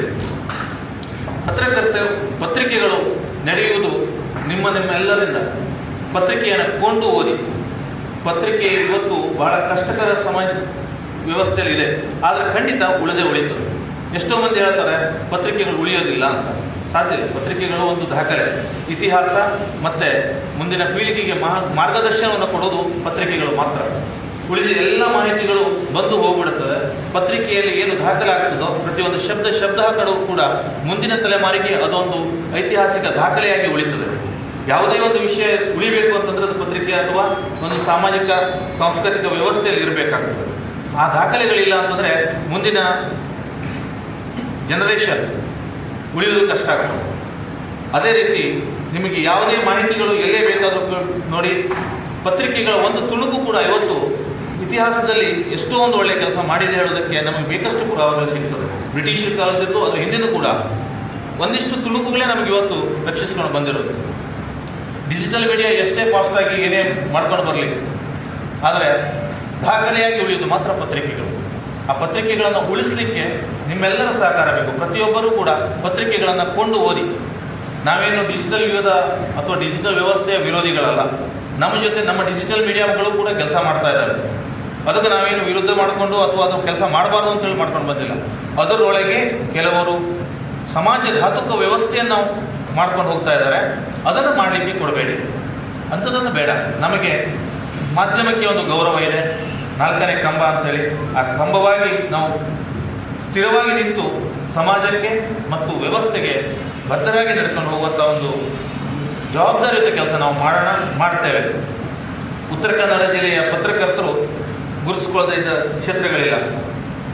ತಳಮಟ್ಟದ ಪತ್ರಿಕಾ ಹಂಚಿಕೆಯಿಂದ ಹಿಡಿದು ಪತ್ರಿಕೆಯನ್ನು ಮುದ್ರಣ ಮಾಡಿ ಸಮಾಜಕ್ಕೆ ತಲುಪಿಸುವ ಪ್ರತಿಯೊಂದು ಹಂತದಲ್ಲಿ ರಾಜ್ಯದ ಪ್ರಮುಖ ಪತ್ರಿಕೆಗಳಲ್ಲಿ, ಟಿವಿ ಮಾಧ್ಯಮದಲ್ಲಿ ಹೆಚ್ಚಿನ ಜವಾಬ್ದಾರಿಯುತವಾದ ಕೆಲಸಗಳನ್ನು ನಿರ್ವಹಿಸ್ತಾ ಇರೋರು ನಮ್ಮ ಉತ್ತರ ಕನ್ನಡದ ಬಹಳಷ್ಟು ಜನ ಪತ್ರಕರ್ತರಿದ್ದಾರೆ. ಹಾಗೆ ಇಲ್ಲಿದ್ದವರು ಯಾರೂ ಕೂಡ ಸಾಮಾನ್ಯರು ತಿಳ್ಕೊಳ್ಳೋದಿಲ್ಲ. ಅನಿವಾರ್ಯವಾಗಿ ಈ ಊರಿನಲ್ಲಿ ಉಳಿದು ಇವರು ಪತ್ರಿಕೆಗಳನ್ನು ಅಥವಾ ಇನ್ನೇನೋ ಕೆಲಸ ಮಾಡ್ಕೊಂಡು ಹೋಗುವ ಅವಶ್ಯಕತೆ ಇದೆ. ಅದೇ ರೀತಿ ಅವಕಾಶ ಸಿಕ್ಕಿದ್ರೆ ಇವರು ಕೂಡ ರಾಷ್ಟ್ರನೋ ರಾಜ್ಯದ ಮಟ್ಟದಲ್ಲೂ ಗುರುತಿಸಿಕೊಳ್ಳುವಂಥ ಸಾಮರ್ಥ್ಯ ಹೊಂದಿದವರು. ಆದರೆ ಅವರವರ ಪರಿಸ್ಥಿತಿಗಳು. ಆದರೆ ಸ್ಥಳೀಯವಾಗಿ ಸ್ಥಳೀಯ ಪತ್ರಿಕೆಗಳು, ಸ್ಥಳೀಯ ಪತ್ರಕರ್ತರು ಇದ್ದರೆ ಮಾತ್ರ ಡಿಜಿಟಲ್ ಇರಲಿ, AI ಇರಲಿ, ಎಲ್ಲವೂ ಕೆಲಸ ಮಾಡೋದು. ನಾವು ಕೊಟ್ಟು ಮಾಹಿತಿಗಳೇ ಇವತ್ತು AI-ದಲ್ಲೋ ಇನ್ಯಾವುದ್ರಲ್ಲೋ ಬಂದು ಅದು ಸಮಾಜದಲ್ಲಿ ಸಿಗ್ತಾ ಇದೆ. ಗೂಗಲ್ ಬೇಕಾದ್ರೆ ಹುಡುಕಿ, ಗೂಗಲ್ಲೂ ಬಂದಿರೋದು ಸಾಮಾನ್ಯವಾಗಿ ಸ್ಥಳೀಯ ಪತ್ರಕರ್ತರು ಇನ್ಯಾರೋ ಒಂದು ವಿಷಯವನ್ನು ಬಿಟ್ಟಿದ್ದೇ ತಾನೆ, ಅದನ್ನು ಅದರೊಳಗೆ ಹಾಕಿಟ್ಟಿದ್ದಕ್ಕೋಸ್ಕರ ಅದು ಬರ್ತಾ ಇದೆ. ಅದು ಬಿಟ್ಟು ಅವು ಯಾವುದೂ ಕೂಡ ಸ್ವತಃವಾಗಿ ಬಂದು ಯಾವುದನ್ನು ರೆಕಾರ್ಡ್ ಮಾಡ್ಕೊಳ್ಳಿಕ್ಕೆ ಅಥವಾ ಅದನ್ನು ದಾಖಲಿಸ್ಕೊಳ್ಳಿಕ್ಕೆ ಶಕ್ಯನೇ ಇಲ್ಲ. ಪತ್ರಿಕೆಗಳು ಅಥವಾ ಪತ್ರಕರ್ತರು ಮಾಡಿದ ಕೆಲಸ, ಅವರಿಗೆ ಸಹಕರಿಸಿದ ಎಲ್ಲ ಸಾಮಾಜಿಕ ವ್ಯವಸ್ಥೆಗಳು ಇವತ್ತು ಉಳಿಯುತ್ತೆ. ಯಾವುದೇ ಒಂದು ನ್ಯಾಯಾಲಯ ಇರಲಿ ಅಥವಾ ಅಧಿಕಾರಿಗಳಿರಲಿ ನಂಬುವುದು ಪತ್ರಿಕೆಯ ವರದಿಗಳನ್ನು, ಪತ್ರಕರ್ತರ ವರದಿಗಳನ್ನು, ಆಂತರಿಕ ಮಾಹಿತಿಗಳನ್ನು. ಒಂದು ಚುನಾವಣೆ ಆದರೂ ಕೂಡ ದೇಶದ ಅಂತಾರಾಷ್ಟ್ರೀಯ ಮಟ್ಟದ ಬೇಕಾದರೆ ಅವು ಏಜೆನ್ಸಿಗಳಿರಲಿ, ಅದು ಸ್ಥಳೀಯ ಪತ್ರಕರ್ತರನ್ನು ಕೇಳದೆ ತಮ್ಮ ವರದಿಯನ್ನು ಸಿದ್ಧಪಡಿಸೋದಿಲ್ಲ. ಎಷ್ಟೇ ಮಂದಿ ಸಾಮಾಜಿಕ ಜನರನ್ನು ಅವರು ಅಪ್ರೋಚ್ ಆಗಲಿ, ಒಬ್ಬ ಪತ್ರಕರ್ತನಾದರೂ ಕೇಳ್ತಾನೆ. ಅವರು ಕೇಳಿ ಆ ಮಾಹಿತಿಗಳನ್ನು ಸ್ಪಷ್ಟವಾಗಿ ಸಂಗ್ರಹಿಸಿಕೊಂಡೇ ಮುಂದಿನ ಮಾಹಿತಿಯನ್ನು ಕೊಡ್ತಾರೆ. ಅಷ್ಟು ವಿಶ್ವಾಸವನ್ನು ಉಳಿಸ್ಕೊಂಡು ಬಂದ ನಮ್ಮ ಪತ್ರಕರ್ತರ ಬಗ್ಗೆ ಎಲ್ಲಿಯೇ ಏನೇ ಒಂದು ಆಪಾದನೆ ಬಂದರೂ ಕೂಡ ಅದು ನೇರವಾಗಿ ನಂಬಬೇಡಿ. ಅಷ್ಟು ಕೆಳಮಟ್ಟಕ್ಕೆ ಕೀಳುಮಟ್ಟಕ್ಕೆ ಹೋಗೋದಕ್ಕೆ ಶಕ್ತಿ ಇಲ್ಲ. ಇರಬಹುದು, ಪತ್ರಕರ್ತರ ಬದುಕು ಭಾಳ ಕಷ್ಟದಲ್ಲಿದೆ. ನಾವು ಎಲ್ಲರಿಗೂ ಹೇಳ್ಕೊಳ್ಳೋದಿಲ್ಲ. ಆದರೆ ಇದು ನಮ್ಮ ಪತ್ರಿಕಾ ದಿನಾಚರಣೆ, ಪತ್ರಕರ್ತರ ದಿನಾಚರಣೆ. ಹಾಗಾಗಿ ಇಲ್ಲಿರೋರೆಲ್ಲ ಪ್ರಬುದ್ಧರೇ. ವಿದ್ಯಾರ್ಥಿ ಜೀವನದಲ್ಲಿರುವ ನೀವು ಮುಂದಿನ ದಿನಗಳಲ್ಲಿ ಒಂದು ಒಳ್ಳೆಯ ವ್ಯವಸ್ಥೆಗೆ ಹೋಗೋರು. ಹಾಗಾಗಿ ನಿಮ್ಮ ಮುಂದೆ ಹೇಳಲಿಕ್ಕೆ ನನಗೇನು ಸಂಕೋಚ ಇಲ್ಲ. ಪತ್ರಕರ್ತರ ಕೆಲಸ ಮಾಡೋದೇನು ಬಹಳ ದೊಡ್ಡ ಅಮೌಂಟಿಗಲ್ಲ, IT-BT ವ್ಯವಸ್ಥೆಗಲ್ಲ. ನಮ್ಮ ಪತ್ರಿಕೆಗಳು ಪ್ರಿಂಟ್ ಆಗಲಿಕ್ಕೆ 28ರಿಂದ 32 ರೂಪಾಯಿ ಬೇಕು. ಅದು ನಿಮ್ಮ ಮನೆಗೆ ತಲುಪಲಿಕ್ಕೆ ನಾವು ಕೊಡೋದು 5 ರೂಪಾಯಿ. ಅದರೊಳಗೆ ಪ್ರತಿಯೊಬ್ಬರದ್ದು ಒಂದು ಜಾಹೀರಾತಿನ ಮೇಲೆ ಎಷ್ಟೇ ನಿರ್ಬಂಧ ಆಗಿದ್ದರೂ ಕೂಡ, ನಾವು ಡಿಪೆಂಡ್ ಆಗಿದ್ದರೂ ಕೂಡ ಪತ್ರಿಕೆಗಳನ್ನು ಕೊಂಡು ಓದಿದಾಗ ನೀವು ಕೊಡುವ ಆ ಒಂದು ಸಂತಸದ ಕ್ಷಣಗಳೇ ನಮಗೆ ಆಸರೆ. ಪತ್ರಕರ್ತ ಆದವನು ತಾನು ಬರೆದ ವರದಿಗೆ ಬೆಲೆ ಬಂದಾಗ ಒಟ್ಟಷ್ಟು ಕೊಡಿಸಿ ಇನ್ಯಾವುದರಲ್ಲೂ ಕೊಡಲಿಕ್ಕೆ ಶಕ್ತಿ ಇಲ್ಲ. ಪತ್ರಕರ್ತರನ್ನು ಕೀಳಾಗಿ ಕಾಣುವ ಮನೋಭಾವ ಅವರು ಯಾರಿಗೂ ಬೇಡ. ಪತ್ರಕರ್ತರು ವೈಯಕ್ತಿಕ ಜೀವನದಲ್ಲಿ ಎಷ್ಟೇ ಕಷ್ಟದಲ್ಲಿರಲಿ, ನಮ್ಮ ಉತ್ತರ ಕನ್ನಡದ ಬಹುತೇಕ ಪತ್ರಕರ್ತರು ವೈಯಕ್ತಿಕವಾಗಿ ಬೇರೆ ಒಂದು ತಮ್ಮ ಬದುಕಿನ ಆಸರೆಗಳನ್ನು ಹೊಂದಿದ್ದಾರೆ. ಒಂದೇ ಜಮೀನಿದೆ ಅಥವಾ ಇನ್ಯಾವುದಾದ್ರು ಉದ್ಯೋಗದಲ್ಲಿ ಇದ್ದುಕೊಂಡೇ ಮಾಡ್ತಾ ಇದ್ದಾರೆ ಬಹುತೇಕ ಪತ್ರಕರ್ತರು. ಕೇವಲ ಪತ್ರಿಕೆಗಳನ್ನು ನಂಬಿಕೊಂಡು ಹೋಗೋದು ಭಾಳ ಕಷ್ಟ ಇದೆ. ಆದರೆ ಇವರು ಸಮಾಜಕ್ಕೆ ಯಾವುದೇ ರೀತಿಯ ದ್ರೋಹ ಬಗೆಯುವಂಥ ಕೆಲಸ ಮಾಡುವುದಿಲ್ಲ ಹೇಳುವಂಥ ವಿಶ್ವಾಸವನ್ನು ನಾನು ಪದೇ ಪದೇ ಹೇಳ್ತಾ ಇದ್ದೇನೆ. ಯಾಕೆ ಅಂತಂದರೆ ನಾವು ಆ ಮಾತನ್ನು ಹೇಳಬೇಕಾದ್ರೆ ಅಷ್ಟೇ ಜವಾಬ್ದಾರಿ ತಗೊಳ್ಬೇಕಾಗ್ತದೆ. ಯಾಕೆ ನಾನು ಈಗ ಅಧ್ಯಕ್ಷನಾಗಿ ಕೆಲಸ ಮಾಡ್ತಾ ಇರೋದು 185 ಮಂದಿ ಪತ್ರಕರ್ತರ ಜೊತೆ. ಈ ಸ್ಥಾನಕ್ಕೆ ನನಗೆ ಬರಲಿಕ್ಕೆ ಅವರೆಲ್ಲರ ಸಹಕಾರ ಮುಖ್ಯ. ಸಿರ್ಸಿ, ಕುಮಟಾ, ಹೊನ್ನಾವರ ಎಲ್ಲ ತಾಲೂಕಿನ ಪ್ರತಿ ಪತ್ರಕರ್ತರು ನನ್ನನ್ನು ಇವತ್ತು ಅಧ್ಯಕ್ಷನಾಗಿ ಇಲ್ಲಿ ಮಾತನಾಡಲಿಕ್ಕೆ ಅವಕಾಶ ಮಾಡಿಕೊಟ್ಟಿದ್ದಾರೆ. ಅದರ ಒಂದು ಋಣವನ್ನು ತೀರಿಸಲಿಕ್ಕೆ ನಾನು ಸದಾ ಅವರ ಜೊತೆ ಇದ್ದು ನನ್ನ ಕರ್ತವ್ಯವೇನು ಏನು ಮಾಡಬೇಕು, ಸಂಘಕ್ಕಾಗಿ, ಸಂಘಟನೆಗಾಗಿ, ಪತ್ರಕರ್ತರಿಗಾಗಿ, ಪತ್ರಿಕೆಗಳಿಗಾಗಿ ಏನು ಮಾಡಬೇಕು ಅದನ್ನು ಸದಾ ಮಾಡಲಿಕ್ಕೆ ನಾನು ಸಿದ್ಧನಿದ್ದೇನೆ, ಮಾಡ್ತೇನೆ. ಯಾವುದೇ ಅದರಲ್ಲಿ ಅನುಮಾನ ಬೇಡ. ನಮ್ಮಿಂದ ಏನೇ ದೋಷ ಆದರೂ ಅದನ್ನು ನೇರವಾಗಿ ನಮ್ಮ ಸಂಘಟನೆಯ ಮತ್ತು ನಮ್ಮ ವ್ಯವಸ್ಥೆಯ ಗಮನಕ್ಕೆ ತನ್ನಿ. ನಾವು ಅದನ್ನು ತಿದ್ದುಕೊಳ್ಳಿಕ್ಕೆ ಸದಾ ಸಿದ್ಧರಿದ್ದೇವೆ. ಅನವಶ್ಯಕ ಯಾರೂ ಕೂಡ ಪತ್ರಕರ್ತರನ್ನು ದೂರುವ ಕೆಲಸ ಮಾಡಬೇಡಿ. ಅವರು ನಿಮ್ಮಂತೆ ಮನುಷ್ಯರೇ, ಅವರಿಗೂ ಒಂದು ಬದುಕಿದೆ. ಆ ಬದುಕಿಗೆ ಗೌರವವನ್ನು ಕೊಡೋಣ. ಅದೇ ರೀತಿ ಮುಂದಿನ ದಿನಗಳಲ್ಲಿ ನಿಮ್ಮೆಲ್ಲರ ಸಹಕಾರವನ್ನು ನಾವು ಸದಾ ಕೇಳ್ತೇವೆ. ಮತ್ತು ಪತ್ರಿಕೆಗಳಿಗೆ ಎಲ್ಲಿಂದನೂ ಓಡಿ ಬಂದು ಸುದ್ದಿ ಬರೋದಿಲ್ಲ. ಯಾರಾದರೂ ನಿಮ್ಮಂಥವರು ನೀಡಿದಂಥ ಸುದ್ದಿಗಳೇ ಆಸರೆ. ಅದನ್ನು ಸ್ಪಷ್ಟವಾಗಿ ನೇರವಾಗಿ ಪತ್ರಕರ್ತರಿಗೆ ತಲುಪಿಸಿ ಅದನ್ನು ಸಮಾಜಕ್ಕೆ ಸಂಪೂರ್ಣ ಚಿತ್ರಣವಾಗಿ ಕೊಡುವ ಜವಾಬ್ದಾರಿ ನಮ್ಮದು. ಇನ್ನು ನಮ್ಮ ದೀಪಕ್ ಸಾಹೇಬ್ ಇದ್ದಾರೆ. ಸರ್, ನಮ್ಮ ಜಿಲ್ಲೆಯಲ್ಲಿ ಕ್ರೈಮ್ಗಳು ನಿಮ್ಮಿಂದಾಗಿ ಬಹಳಷ್ಟು ಕಡಿವಾಣಕ್ಕೆ ಬರ್ತಾ ಇದೆ. ಸ್ವಾಗತ. ಇನ್ನಷ್ಟು ನೀವು ನಿಮ್ಮ ಕರ್ತವ್ಯದಲ್ಲಿ ನಿಮ್ಮ ಸಿಬ್ಬಂದಿಗಳು ಮಾಡಲಿ. ಅದಕ್ಕೆ ನಮ್ಮ ಸಹಕಾರ ಯಾವತ್ತೂ ಹಿಂದೂ ಇದೆ, ಮುಂದೂ ಇರುತ್ತದೆ. ಏನೋ ನಾವು ಕೆಲವೊಂದು ಸಲ ಆ ಕ್ರೈಮ್ಗಳ ಒಂದು ಧಾವಂತದಲ್ಲಿ ನೀವು ಯಾಕೆ ಹಿಡಿಯೋದೇ ಬೆನ್ನಿಗೆ ಹೇಗಿರ್ತಾರೋ ಹಾಗೆ ನಿಮ್ಮಿಂದ ನಾವು ತಗೊಳ್ಳೋದಕ್ಕೆ ಅಷ್ಟೇ ಹಿಂದೆ ಬಿದ್ದಿರ್ತೇವೆ ಹೊರತು ನಿಮ್ಮ ಇಲಾಖೆಯ ಕರ್ತವ್ಯಕ್ಕೆ ಚ್ಯುತಿ ಕೊಡಬೇಕು ಅಂತ ಹೇಳಿ ಯಾವ ಉದ್ದೇಶವೂ ದುರುದ್ದೇಶವೂ ನಮ್ಮಲ್ಲಿಲ್ಲ. ಅಂಥ ಕೆಲಸ ಮಾಡಲಿಕ್ಕೂ ಹೋಗೋದಿಲ್ಲ. ಯಾಕೆಂತಂದರೆ ಒಂದು ಆರೋಪಿಯನ್ನು ಹಿಡಿದು ತಂದು ಅವರಿಗೆ ಆ ಶಿಕ್ಷೆ ಕೊಡಿಸೋದಂತೂ ಪ್ರಯತ್ನ ಅವ್ರದ್ದು. ಕೊಡೋದು ಬಿಡೋದು ನ್ಯಾಯದ ಕೆಲಸ. ಅದು ನೀವು ಯಾರೂ ಹೊಣೆಗಾರರಲ್ಲ. ಆ ಒಂದು ಆರೋಪಿಯನ್ನು ಯಾವುದೋ ತುರಿಯಿಂದ ಹಿಡ್ಕೊಂಡು ಬಂದು ಇಲ್ಲಿ ತಂದು ಅವರನ್ನು ಆ ಆರೋಪಿ ಅಂತ ಹೇಳಿ ಸಾಬೀತುಪಡಿಸಿ ಅದನ್ನು ನ್ಯಾಯಾಲಯಕ್ಕೆ ಹಾಜರುಪಡಿಸೋ ತನಕ ಎಷ್ಟು ಕಷ್ಟಪಡ್ತೀರಿ ಹೇಳೋದು ನಮ್ಗೆ ಗೊತ್ತಿದೆ. ಆ ಒಂದು ಅಪಘಾತ ಅದು ಎಷ್ಟೊತ್ತು ಬೇಕು ಹೇಳೋದು ನಮ್ಗೆ ಅದರ ಸಂಪೂರ್ಣ ಜ್ಞಾನ ಇದೆ. ಯಾರಿಗಾದರೂ ತಿಳುವಳಿಕೆ ಇಲ್ಲದೆ ಏನಾದ್ರು ಬೈ ಮಿಸ್ಟೇಕ್ ಮಾಡಿದರೆ ಅದನ್ನು ದಯಮಾಡಿ ನೀವು ಅವರಿಗೆ ತಿಳಿ ಹೇಳುವಂಥ ಕೆಲಸ ಮಾಡಿ. ಯಾವುದು ಬುದ್ಧಿಪೂರ್ವಕ ನಿಮ್ಮ ಇಲಾಖೆಯ ಯಾವ ಕರ್ತವ್ಯವೂ ಅನವಶ್ಯಕವಾಗಿ ಹೋಗಬಾರ್ದು ಅಂತ ಹೇಳೋದು ನಮ್ಮ ಉದ್ದೇಶ. ಇನ್ನೊಂದು ವಿಷಯ ಹೇಳಲೇಬೇಕು. ಇವತ್ತು ವಿದ್ಯಾರ್ಥಿ ಜೀವನದಲ್ಲಿದ್ದೀರಿ ನೀವು, ವಿದ್ಯಾರ್ಥಿಗಳು, ಇಲಾಖೆಯವರು, ನಮ್ಮ ಶಾಸಕರು, ನಾವು ಎಲ್ಲರೂ ಒಂದು ವ್ಯವಸ್ಥೆಯನ್ನು ಸುಧಾರಿಸಲಿಕ್ಕೆ ಮಾಡ್ತಾ ಇದ್ದೇವೆ. ಅದೇನೆಂದರೆ ಈಗ ಮಾದಕ ದ್ರವ್ಯಗಳ ಒಂದು ಜಾಲ ನಿಮ್ಮ ಸುತ್ತಮುತ್ತಲು ಬಹಳ ಹಂಚಿಕೊಂಡಿದೆ. ಅದನ್ನು ನಿಯಂತ್ರಿಸಲು ಪ್ರತಿಯೊಬ್ಬರ ಸಹಕಾರ ಇಲಾಖೆಗೂ ಮುಖ್ಯ, ಪ್ರತಿಯೊಬ್ಬ ಸಮಾಜಕ್ಕೂ ಮುಖ್ಯ. ಸಮಾಜದ ಸಂಪೂರ್ಣ ಉಳಿವಿನ ಪ್ರಶ್ನೆ ಈ ಮಾದಕ ದ್ರವ್ಯಗಳಿಂದಿದೆ. ಅದಕ್ಕೆ ಆಸ್ಪದ ಕೊಡದೆ ನಿಮ್ಮ ಗಮನಕ್ಕೆ ಬಂದಾಗ ಇಲಾಖೆಗಳಿಗೆ, ಮಾಧ್ಯಮದ ಗಮನಕ್ಕೆ ತನ್ನಿ. ಅದನ್ನು ನಿಯಂತ್ರಿಸಲು ನಿಮ್ಮೆಲ್ಲರ ಸಹಕಾರ ಇರಲಿ ಅಂತ ಹೇಳಿ ಹೇಳ್ತಾ, ಮಾಧ್ಯಮ ಒಂದು ಈ ದಿನಾಚರಣೆಗೆ ನೀವು ಇಲ್ಲಿಯ ಪ್ರಿನ್ಸಿಪಾಲ್ರು, ಕಾಲೇಜವರು ಬಹಳ ಸಹಕಾರ ಕೊಡ್ತಾ ಇದ್ದೀರಾ. ನಿಮಗೆ ನಾವು ಆಭಾರಿ ಇರ್ತೇವೆ. ಸದಾಕಾಲ ನಮಗೆ ನಿಮ್ಮೆಲ್ಲರ ಸಹಕಾರ ಇರಲಿ. ಸರ್, ಅಭಿನಂದನೆ ಹೇಳೋದಂತೂ ಗೌರವಿಸೋದು ಅಂತ ಹೇಳಿದ್ರಿ. ಖಂಡಿತ ಉತ್ತಮವಾದ ಅಧಿಕಾರಿಗಳು ಅಥವಾ ಸಮಾಜದಲ್ಲಿ ಗುರುಸ್ಕೊಂಡವರಿದ್ದಾಗ ನಾವು ಯಾವತ್ತೂ ಅವರಿಗೆ ಅಪ್ರಿಷಿಯೇಟ್ ಮಾಡಲಿಕ್ಕೆ ಹಿಂದೆ ಮುಂದೆ ನೋಡೋದಿಲ್ಲ. ಒಬ್ಬ ಒಳ್ಳೆಯ ಅಧಿಕಾರಿಗಳನ್ನು ಅವರನ್ನು ಗೌರವಿಸಿ ಅವರಿಗೆ ಒಂದು ಬೆನ್ನು ತಟ್ಟುವ ಕೆಲಸ ಆಗಬೇಕು. ಅದನ್ನು ನಾವು ಮಾಡಲಿಕ್ಕೆ ಸದಾ ಸಿದ್ಧರಿದ್ದೇವೆ. ಶ್ರೀಧರ್ ಸರ್ ಇರ್ಬೋದು, ಸಂಪತ್ ಕುಮಾರ್ ಸರ್ ಇರ್ಬೋದು, ಅವರು ಶಿರ್ಸಿಯಲ್ಲಿ ಕೆಲಸ ಮಾಡಿದ್ದು ನಾನು ಕಾರ್ಯಕ್ಷಮತೆ ನೋಡಿದ್ದೇನೆ. ಇವತ್ತಿಗೂ ಮತ್ತು ಮಾಡ್ತಾ ಇದ್ದಾರೆ. ದೀಪಕ್ ಸರ್ ಬಂದ ಮೇಲೆ ಎಷ್ಟು ಅಭಿವೃದ್ಧಿ, ಯಾವ್ಯಾವ ರೀತಿ ಬದಲಾವಣೆಗಳಾಗಿದೆ ಹೇಳೋದನ್ನು ನೋಡ್ತೇವೆ. ಖಂಡಿತ ಉತ್ತರ ಕನ್ನಡದ ಕೆಲವೇ SP ಗಳು ಬಂದವರಲ್ಲಿ ನೀವು ಒಬ್ಬರು ಅಂದ್ಕೊಳ್ತೇನೆ. ಈ ಅಭೂತಪೂರ್ವ ಬದಲಾವಣೆಗೆ ನಿಮ್ದೆಲ್ಲರ ಜೊತೆ ನಮ್ಮ ಸಹಕಾರ ಸದಾ ಇರ್ತದೆ ಅಂತ ಹೇಳ್ತಾ, ನನಗೆ ಇಲ್ಲಿ ಕರೆದು ಮಾತಾಡಲಿಕ್ಕೆ ಅವಕಾಶ ಮಾಡಿಕೊಟ್ಟ ಕುಮಟಾ ಸಂಘದ ಪ್ರತಿಯೊಬ್ಬ ಸದಸ್ಯರಿಗೂ ನನ್ನ ಧನ್ಯವಾದಗಳು ಸರ್. ಈ ಕೆಲಸಕ್ಕೆ ಧನ್ಯವಾದಗಳು.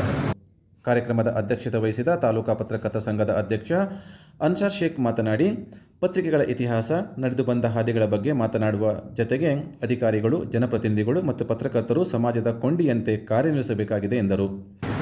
ಅಧ್ಯಕ್ಷೀಯ ಭಾಷಣ ಅಂದರೆ ರಸ ಹಿಡಿದ ಸಪ್ಪೆ ಇದ್ದಂತೆ. ಎಲ್ಲ ಮಾತಾಡಿದ ಮೇಲೆ ಇನ್ನು ಮಾತಾಡಲಿಕ್ಕೆ ಏನಿರ್ತದಪ್ಪ ಅನ್ನೋದು. ಆದರೂ ಅಧ್ಯಕ್ಷನಾಗಿ ಈ ಸಭೆಗೆ ಪತ್ರಿಕೆಗಳ ಬಗ್ಗೆ ಮತ್ತು ಪತ್ರಕರ್ತರ ಜೀವನದ ಬಗ್ಗೆ ಒಂದು 4 ಮಾತಾಡಲೇಬೇಕು. ಪತ್ರಿಕೆ ಮಾಧ್ಯಮ ಇದು ಇಂದಿನ ಸೃಷ್ಟಿಯಲ್ಲ. 6ನೇ ಶತಮಾನದಿಂದ ಪತ್ರಿಕೆಗಳು ಬೆಳೆದು ಬಂದಿವೆ. ವಿಶ್ವದ ಅನೇಕ ದೇಶಗಳಲ್ಲಿ ಕ್ರಾಂತಿಯನ್ನು ಉಂಟಾಕಿ ಆ ದೇಶದ ಪ್ರಜೆಗಳಿಗೆ ನ್ಯಾಯ ತಪ್ಪಿಸಿಕೊಟ್ಟಂಥ ಪತ್ರಿಕಾರಂಗಗಳಿವೆ. ಈ ದೇಶದಲ್ಲಿ ಸ್ವಾತಂತ್ರ್ಯಕ್ಕೆ ಪೂರ್ವದಲ್ಲಿ ಹಾಗೆ ಸ್ವಾತಂತ್ರ್ಯದ ನಂತರ ಹಲವು ಪತ್ರಿಕೆಗಳು ನಮ್ಮ ಸ್ವಾತಂತ್ರ್ಯ ಕೊಡಿಸಲಿಕ್ಕೆ ಏನೋ ಪ್ರಯತ್ನ ಪಟ್ಟವು. ಆ ನಂತರ ಸ್ವಾತಂತ್ರ್ಯದ ನಂತರ ದೇಶದ ಅಭಿವೃದ್ಧಿ ಮತ್ತು ಪ್ರಜೆಗಳಿಗೆ ಸಿಗಬೇಕಾದಂಥ ನ್ಯಾಯಗಳನ್ನು ದೊರಕಿಸಿಕೊಡುವಲ್ಲಿ ಪತ್ರಿಕೆಗಳು ಮಹತ್ವದ ಪಾತ್ರವನ್ನು ನಿರ್ವಹಿಸಿವೆ.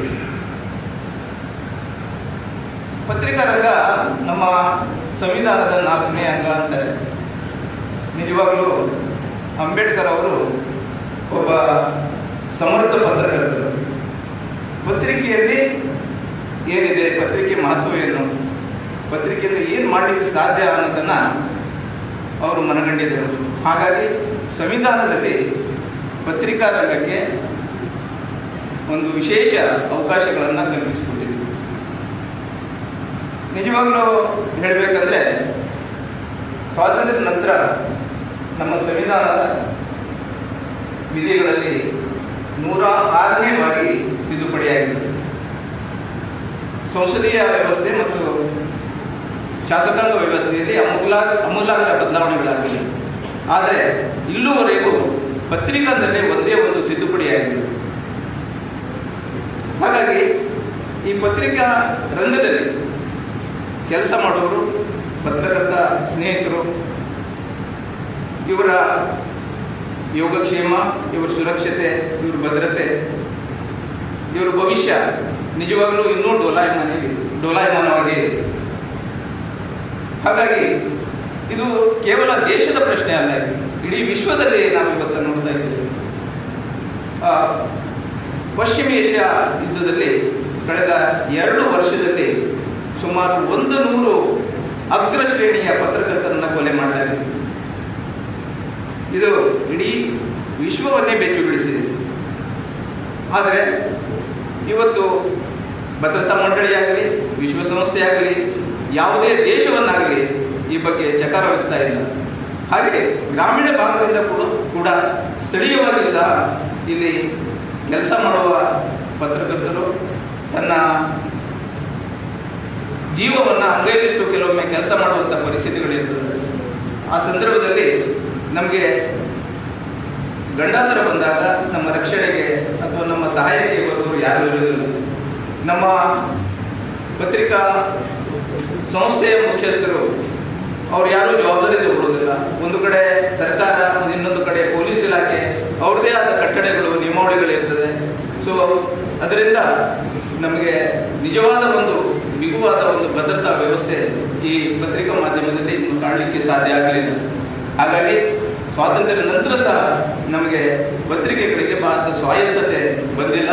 ನಾವೆಲ್ಲೋ ಒಂದು ಒತ್ತಡದಲ್ಲಿ ಅಥವಾ ಬೇರೆಯವರ ನಿರ್ದೇಶನದಲ್ಲಿ ಕೆಲಸ ಮಾಡುವಂಥ ಪರಿಸ್ಥಿತಿ ಇನ್ನೂ ಮುಂದುವರೆಕೊಂಡೇ ಇದೆ. ಆದರೆ ಶಾಸಕಾಂಗ ಭಾಳಷ್ಟು ಈ ಪತ್ರಿಕೆಗಳ ಬಗ್ಗೆ ಕೆಲವೊಬ್ಬರು ನಿರೀಕ್ಷೆಗಳನ್ನು ಇಟ್ಕೊಳ್ತಾರೆ. ಮತ್ತು ಭಾಳಷ್ಟು ಕೆಲವೊಂದು ಶಾಸಕಾಂಗ ವ್ಯವಸ್ಥೆಯಲ್ಲಿ ನಾವು ಮಾತುಗಳನ್ನು ಕೇಳ್ತೇವೆ. ವಸ್ತುನಿಷ್ಠ ವರದಿಗಳನ್ನು ಮಾಡಬೇಕು, ನಿಜವಾದ ವರದಿಗಳನ್ನು ಮಾಡಬೇಕು, ನಾವು ಸಹ ಬಹಳಷ್ಟು ಬುದ್ಧಿವಾದಗಳನ್ನು ಕೇಳ್ತೇವೆ. ಆದರೆ ಸಂಸದೀಯ ಮತ್ತು ಶಾಸಕಾಂಗ ವ್ಯವಸ್ಥೆಯಲ್ಲಿ ಸುದ್ದಿಗಳನ್ನು, ವರದಿಗಳನ್ನು ಅಥವಾ ಅವರ ಬಗ್ಗೆ ಒಳ್ಳೆಯದನ್ನು ನಾವು ಬರೆದಾಗ ಅದನ್ನು ಸ್ವೀಕಾರ ಮಾಡ್ತದೆ. ಅದೇ ಪರಿಸ್ಥಿತಿಯಲ್ಲಿ ನಾವು ಕೆಟ್ಟದನ್ನು ಬರೆದಾಗ ಒಂದು ವ್ಯವಸ್ಥೆ, ಈಗಿನ ವ್ಯವಸ್ಥೆಯಲ್ಲಿ ಎಲ್ಲದೂ ಸರಿಯಾಗಿರ್ತದೆ ಅಂತ ಹೇಳಿ ಅರ್ಥ ಅಲ್ಲ. ತಪ್ಪಿರುವುದನ್ನು ನಾವು ತಪ್ಪಾಗಿ ಬರೀಲೇಬೇಕಾಗ್ತದೆ. ಹಾಗಾಗಿ ಸರಿಯನ್ನು ಸ್ವೀಕಾರ ಮಾಡ್ತಾರೆ, ತಪ್ಪನ್ನು ಸ್ವಲ್ಪ ಸ್ವೀಕರಿಸಬೇಕು ಅನ್ನುವಂಥ ಗುಣಗಳು ಅವರಲ್ಲಿ ಇರಬೇಕು.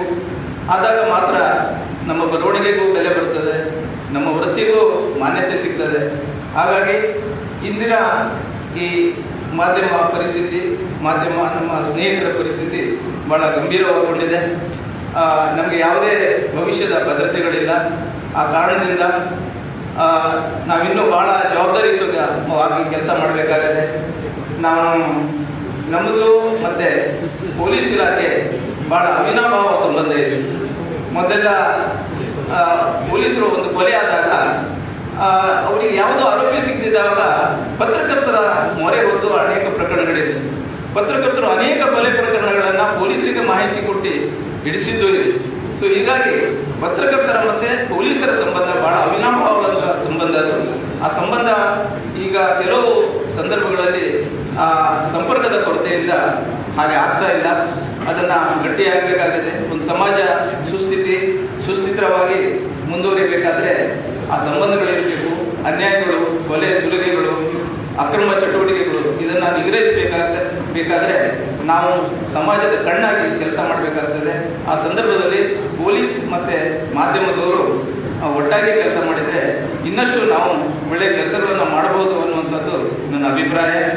ಈ ನಮ್ಮ ಪತ್ರಿಕಾ ದಿನಾಚರಣೆ ಕಾರ್ಯಕ್ರಮಕ್ಕೆ ನಾನು ಬಹುಶಃ ಅನೇಕ ಕಳೆದ 38-40 ವರ್ಷಗಳಲ್ಲಿ ಅನೇಕ ಪೊಲೀಸ್ ವರಿಷ್ಠಾಧಿಕಾರಿಗಳನ್ನು ನೋಡಿದ್ದೇವೆ. ಬಹುಶಃ 84-85ರಲ್ಲಿ MD ಸಿಂಗ್ ಅನ್ನುವಂಥ ಪೊಲೀಸ್ ವರಿಷ್ಠಾಧಿಕಾರಿಗಳಿದ್ದರು. ಭಾಳ ಒಳ್ಳೆ, ಯಾವತ್ತೂ ನಗಮುಖದಲ್ಲಿ ಇರುವರು. ಅವ್ರ ಕಾಲದಲ್ಲಿ ಒಂದು ಮಂಗಳೂರಿನಲ್ಲಿ ಒಬ್ಬರು ಹಾಸಟ್ಟಿ ಅಂತ ಹೇಳಿ ಒಬ್ಬ PSI ಕೊಲೆಯಾಗಿತ್ತು. ಅವ್ರು ಕುಮಟಾಕ್ಕೆ ಬಂದವಾಗ ಇಲ್ಲಿ ಸುದ್ದಿ ಕೇಳಿದವಾಗ ಅವ್ರು ಮಂಗಳೂರು ಸುದ್ದಿ ಹೇಳಿದರು. ಹೀಗೆಲ್ಲ ಆಯಿತು. ಒಬ್ಬ ಲಾರಿ ಡ್ರೈವರ ಹಾಸಟ್ಟಿ ಅನ್ನೋಂಥ PSI ಕೊಲೆ ಮಾಡಿದ್ರು. ಸೊ ಅವ್ರು ಬಾಡಿ ತರಲಿಕ್ಕೆ ಅವ್ರು ಮಂಗಳೂರು ಹೋಗಿದ್ರು. ಅವ್ರು ಕುಮಟಾದಲ್ಲಿ ಈ ಬಾಡಿ ತಂದು ನಿಂತಿದ್ರು. ಆವಾಗ ನಮ್ಮ ಜೊತೆಗೆ ಅವ್ರು ಮಾತಾಡಿದ್ರು. ಭಾಳ ಒಂದು ಮಾನವೀಯ ಗುಣ ಇರುವಂಥ ಒಬ್ಬ SP ಆಗಿದ್ರು. ಸೊ ಆ ನಂತರ ನಾನು ಕಂಡಿದ್ದು ಬಹುಶಃ ನಮ್ಮ ದೀಪನ್ ಹೆಗ್ಡೆ ಸಾಹೇಬರ ನಾವು ಹೋದ ತಕ್ಷಣ ಆ ದಿವಸ ಕರೀಲಿಕ್ಕೆ ಕಾರ್ಯಕ್ರಮಕ್ಕೆ ತಕ್ಷಣ ಅದನ್ನು ಒಪ್ಕೊಂಡ್ರು. ಇವತ್ತು ಈ ಕಾರ್ಯಕ್ರಮಕ್ಕೆ ಬಂದು ಒಳ್ಳೆಯ ಸಂದೇಶ, ಒಳ್ಳೆಯ ಮಾತುಗಳನ್ನು ಆಡಿದ್ದಾರೆ. ಅವರಿಗೆ ನಾನು ಅಭಿನಂದನೆಗಳನ್ನು ಸಲ್ಲಿಸಲಿಕ್ಕೆ ಇಷ್ಟಪಡ್ತೇನೆ. ಹಿರಿಯ ಉಪನ್ಯಾಸಕ ಉಮೇಶ್ ನಾಯ್ಕ್ ವೇದಿಕೆಯಲ್ಲಿದ್ದರು. BD ವಿದ್ಯಾರ್ಥಿನಿ ಮಹಿಮಾ ಸಂಗಡಿಗರು ಪ್ರಾರ್ಥಿಸಿದರು. ಕಾರ್ಯನಿರತ ಪತ್ರಕರ್ತರ ಸಂಘದ ಕಾರ್ಯದರ್ಶಿ ಚರಣ್ ರಾಜ್ ನಾಯ್ಕ್ ಸ್ವಾಗತಿಸಿದರು. ಹಿರಿಯ ಪತ್ರಕರ್ತ MG ನಾಯ್ಕ್ ಪ್ರಾಸ್ತಾವಿಸಿದರು. ವಿದ್ಯಾರ್ಥಿ ಗಣೇಶ್ ನಾಯ್ಕ್ ನಿರೂಪಿಸಿದರು. ಖಜಾಂಚಿ ಗಣೇಶ್ ಜೋಶಿ ಮತ್ತು ಸದಸ್ಯ ಜೀವನ್ ನಾಯ್ಕ್ ಸನ್ಮಾನ ಪತ್ರ ಓದಿದರು. ಸುಧೀರ್ ಕಡ್ನೀರ್ ವಂದಿಸಿದರು.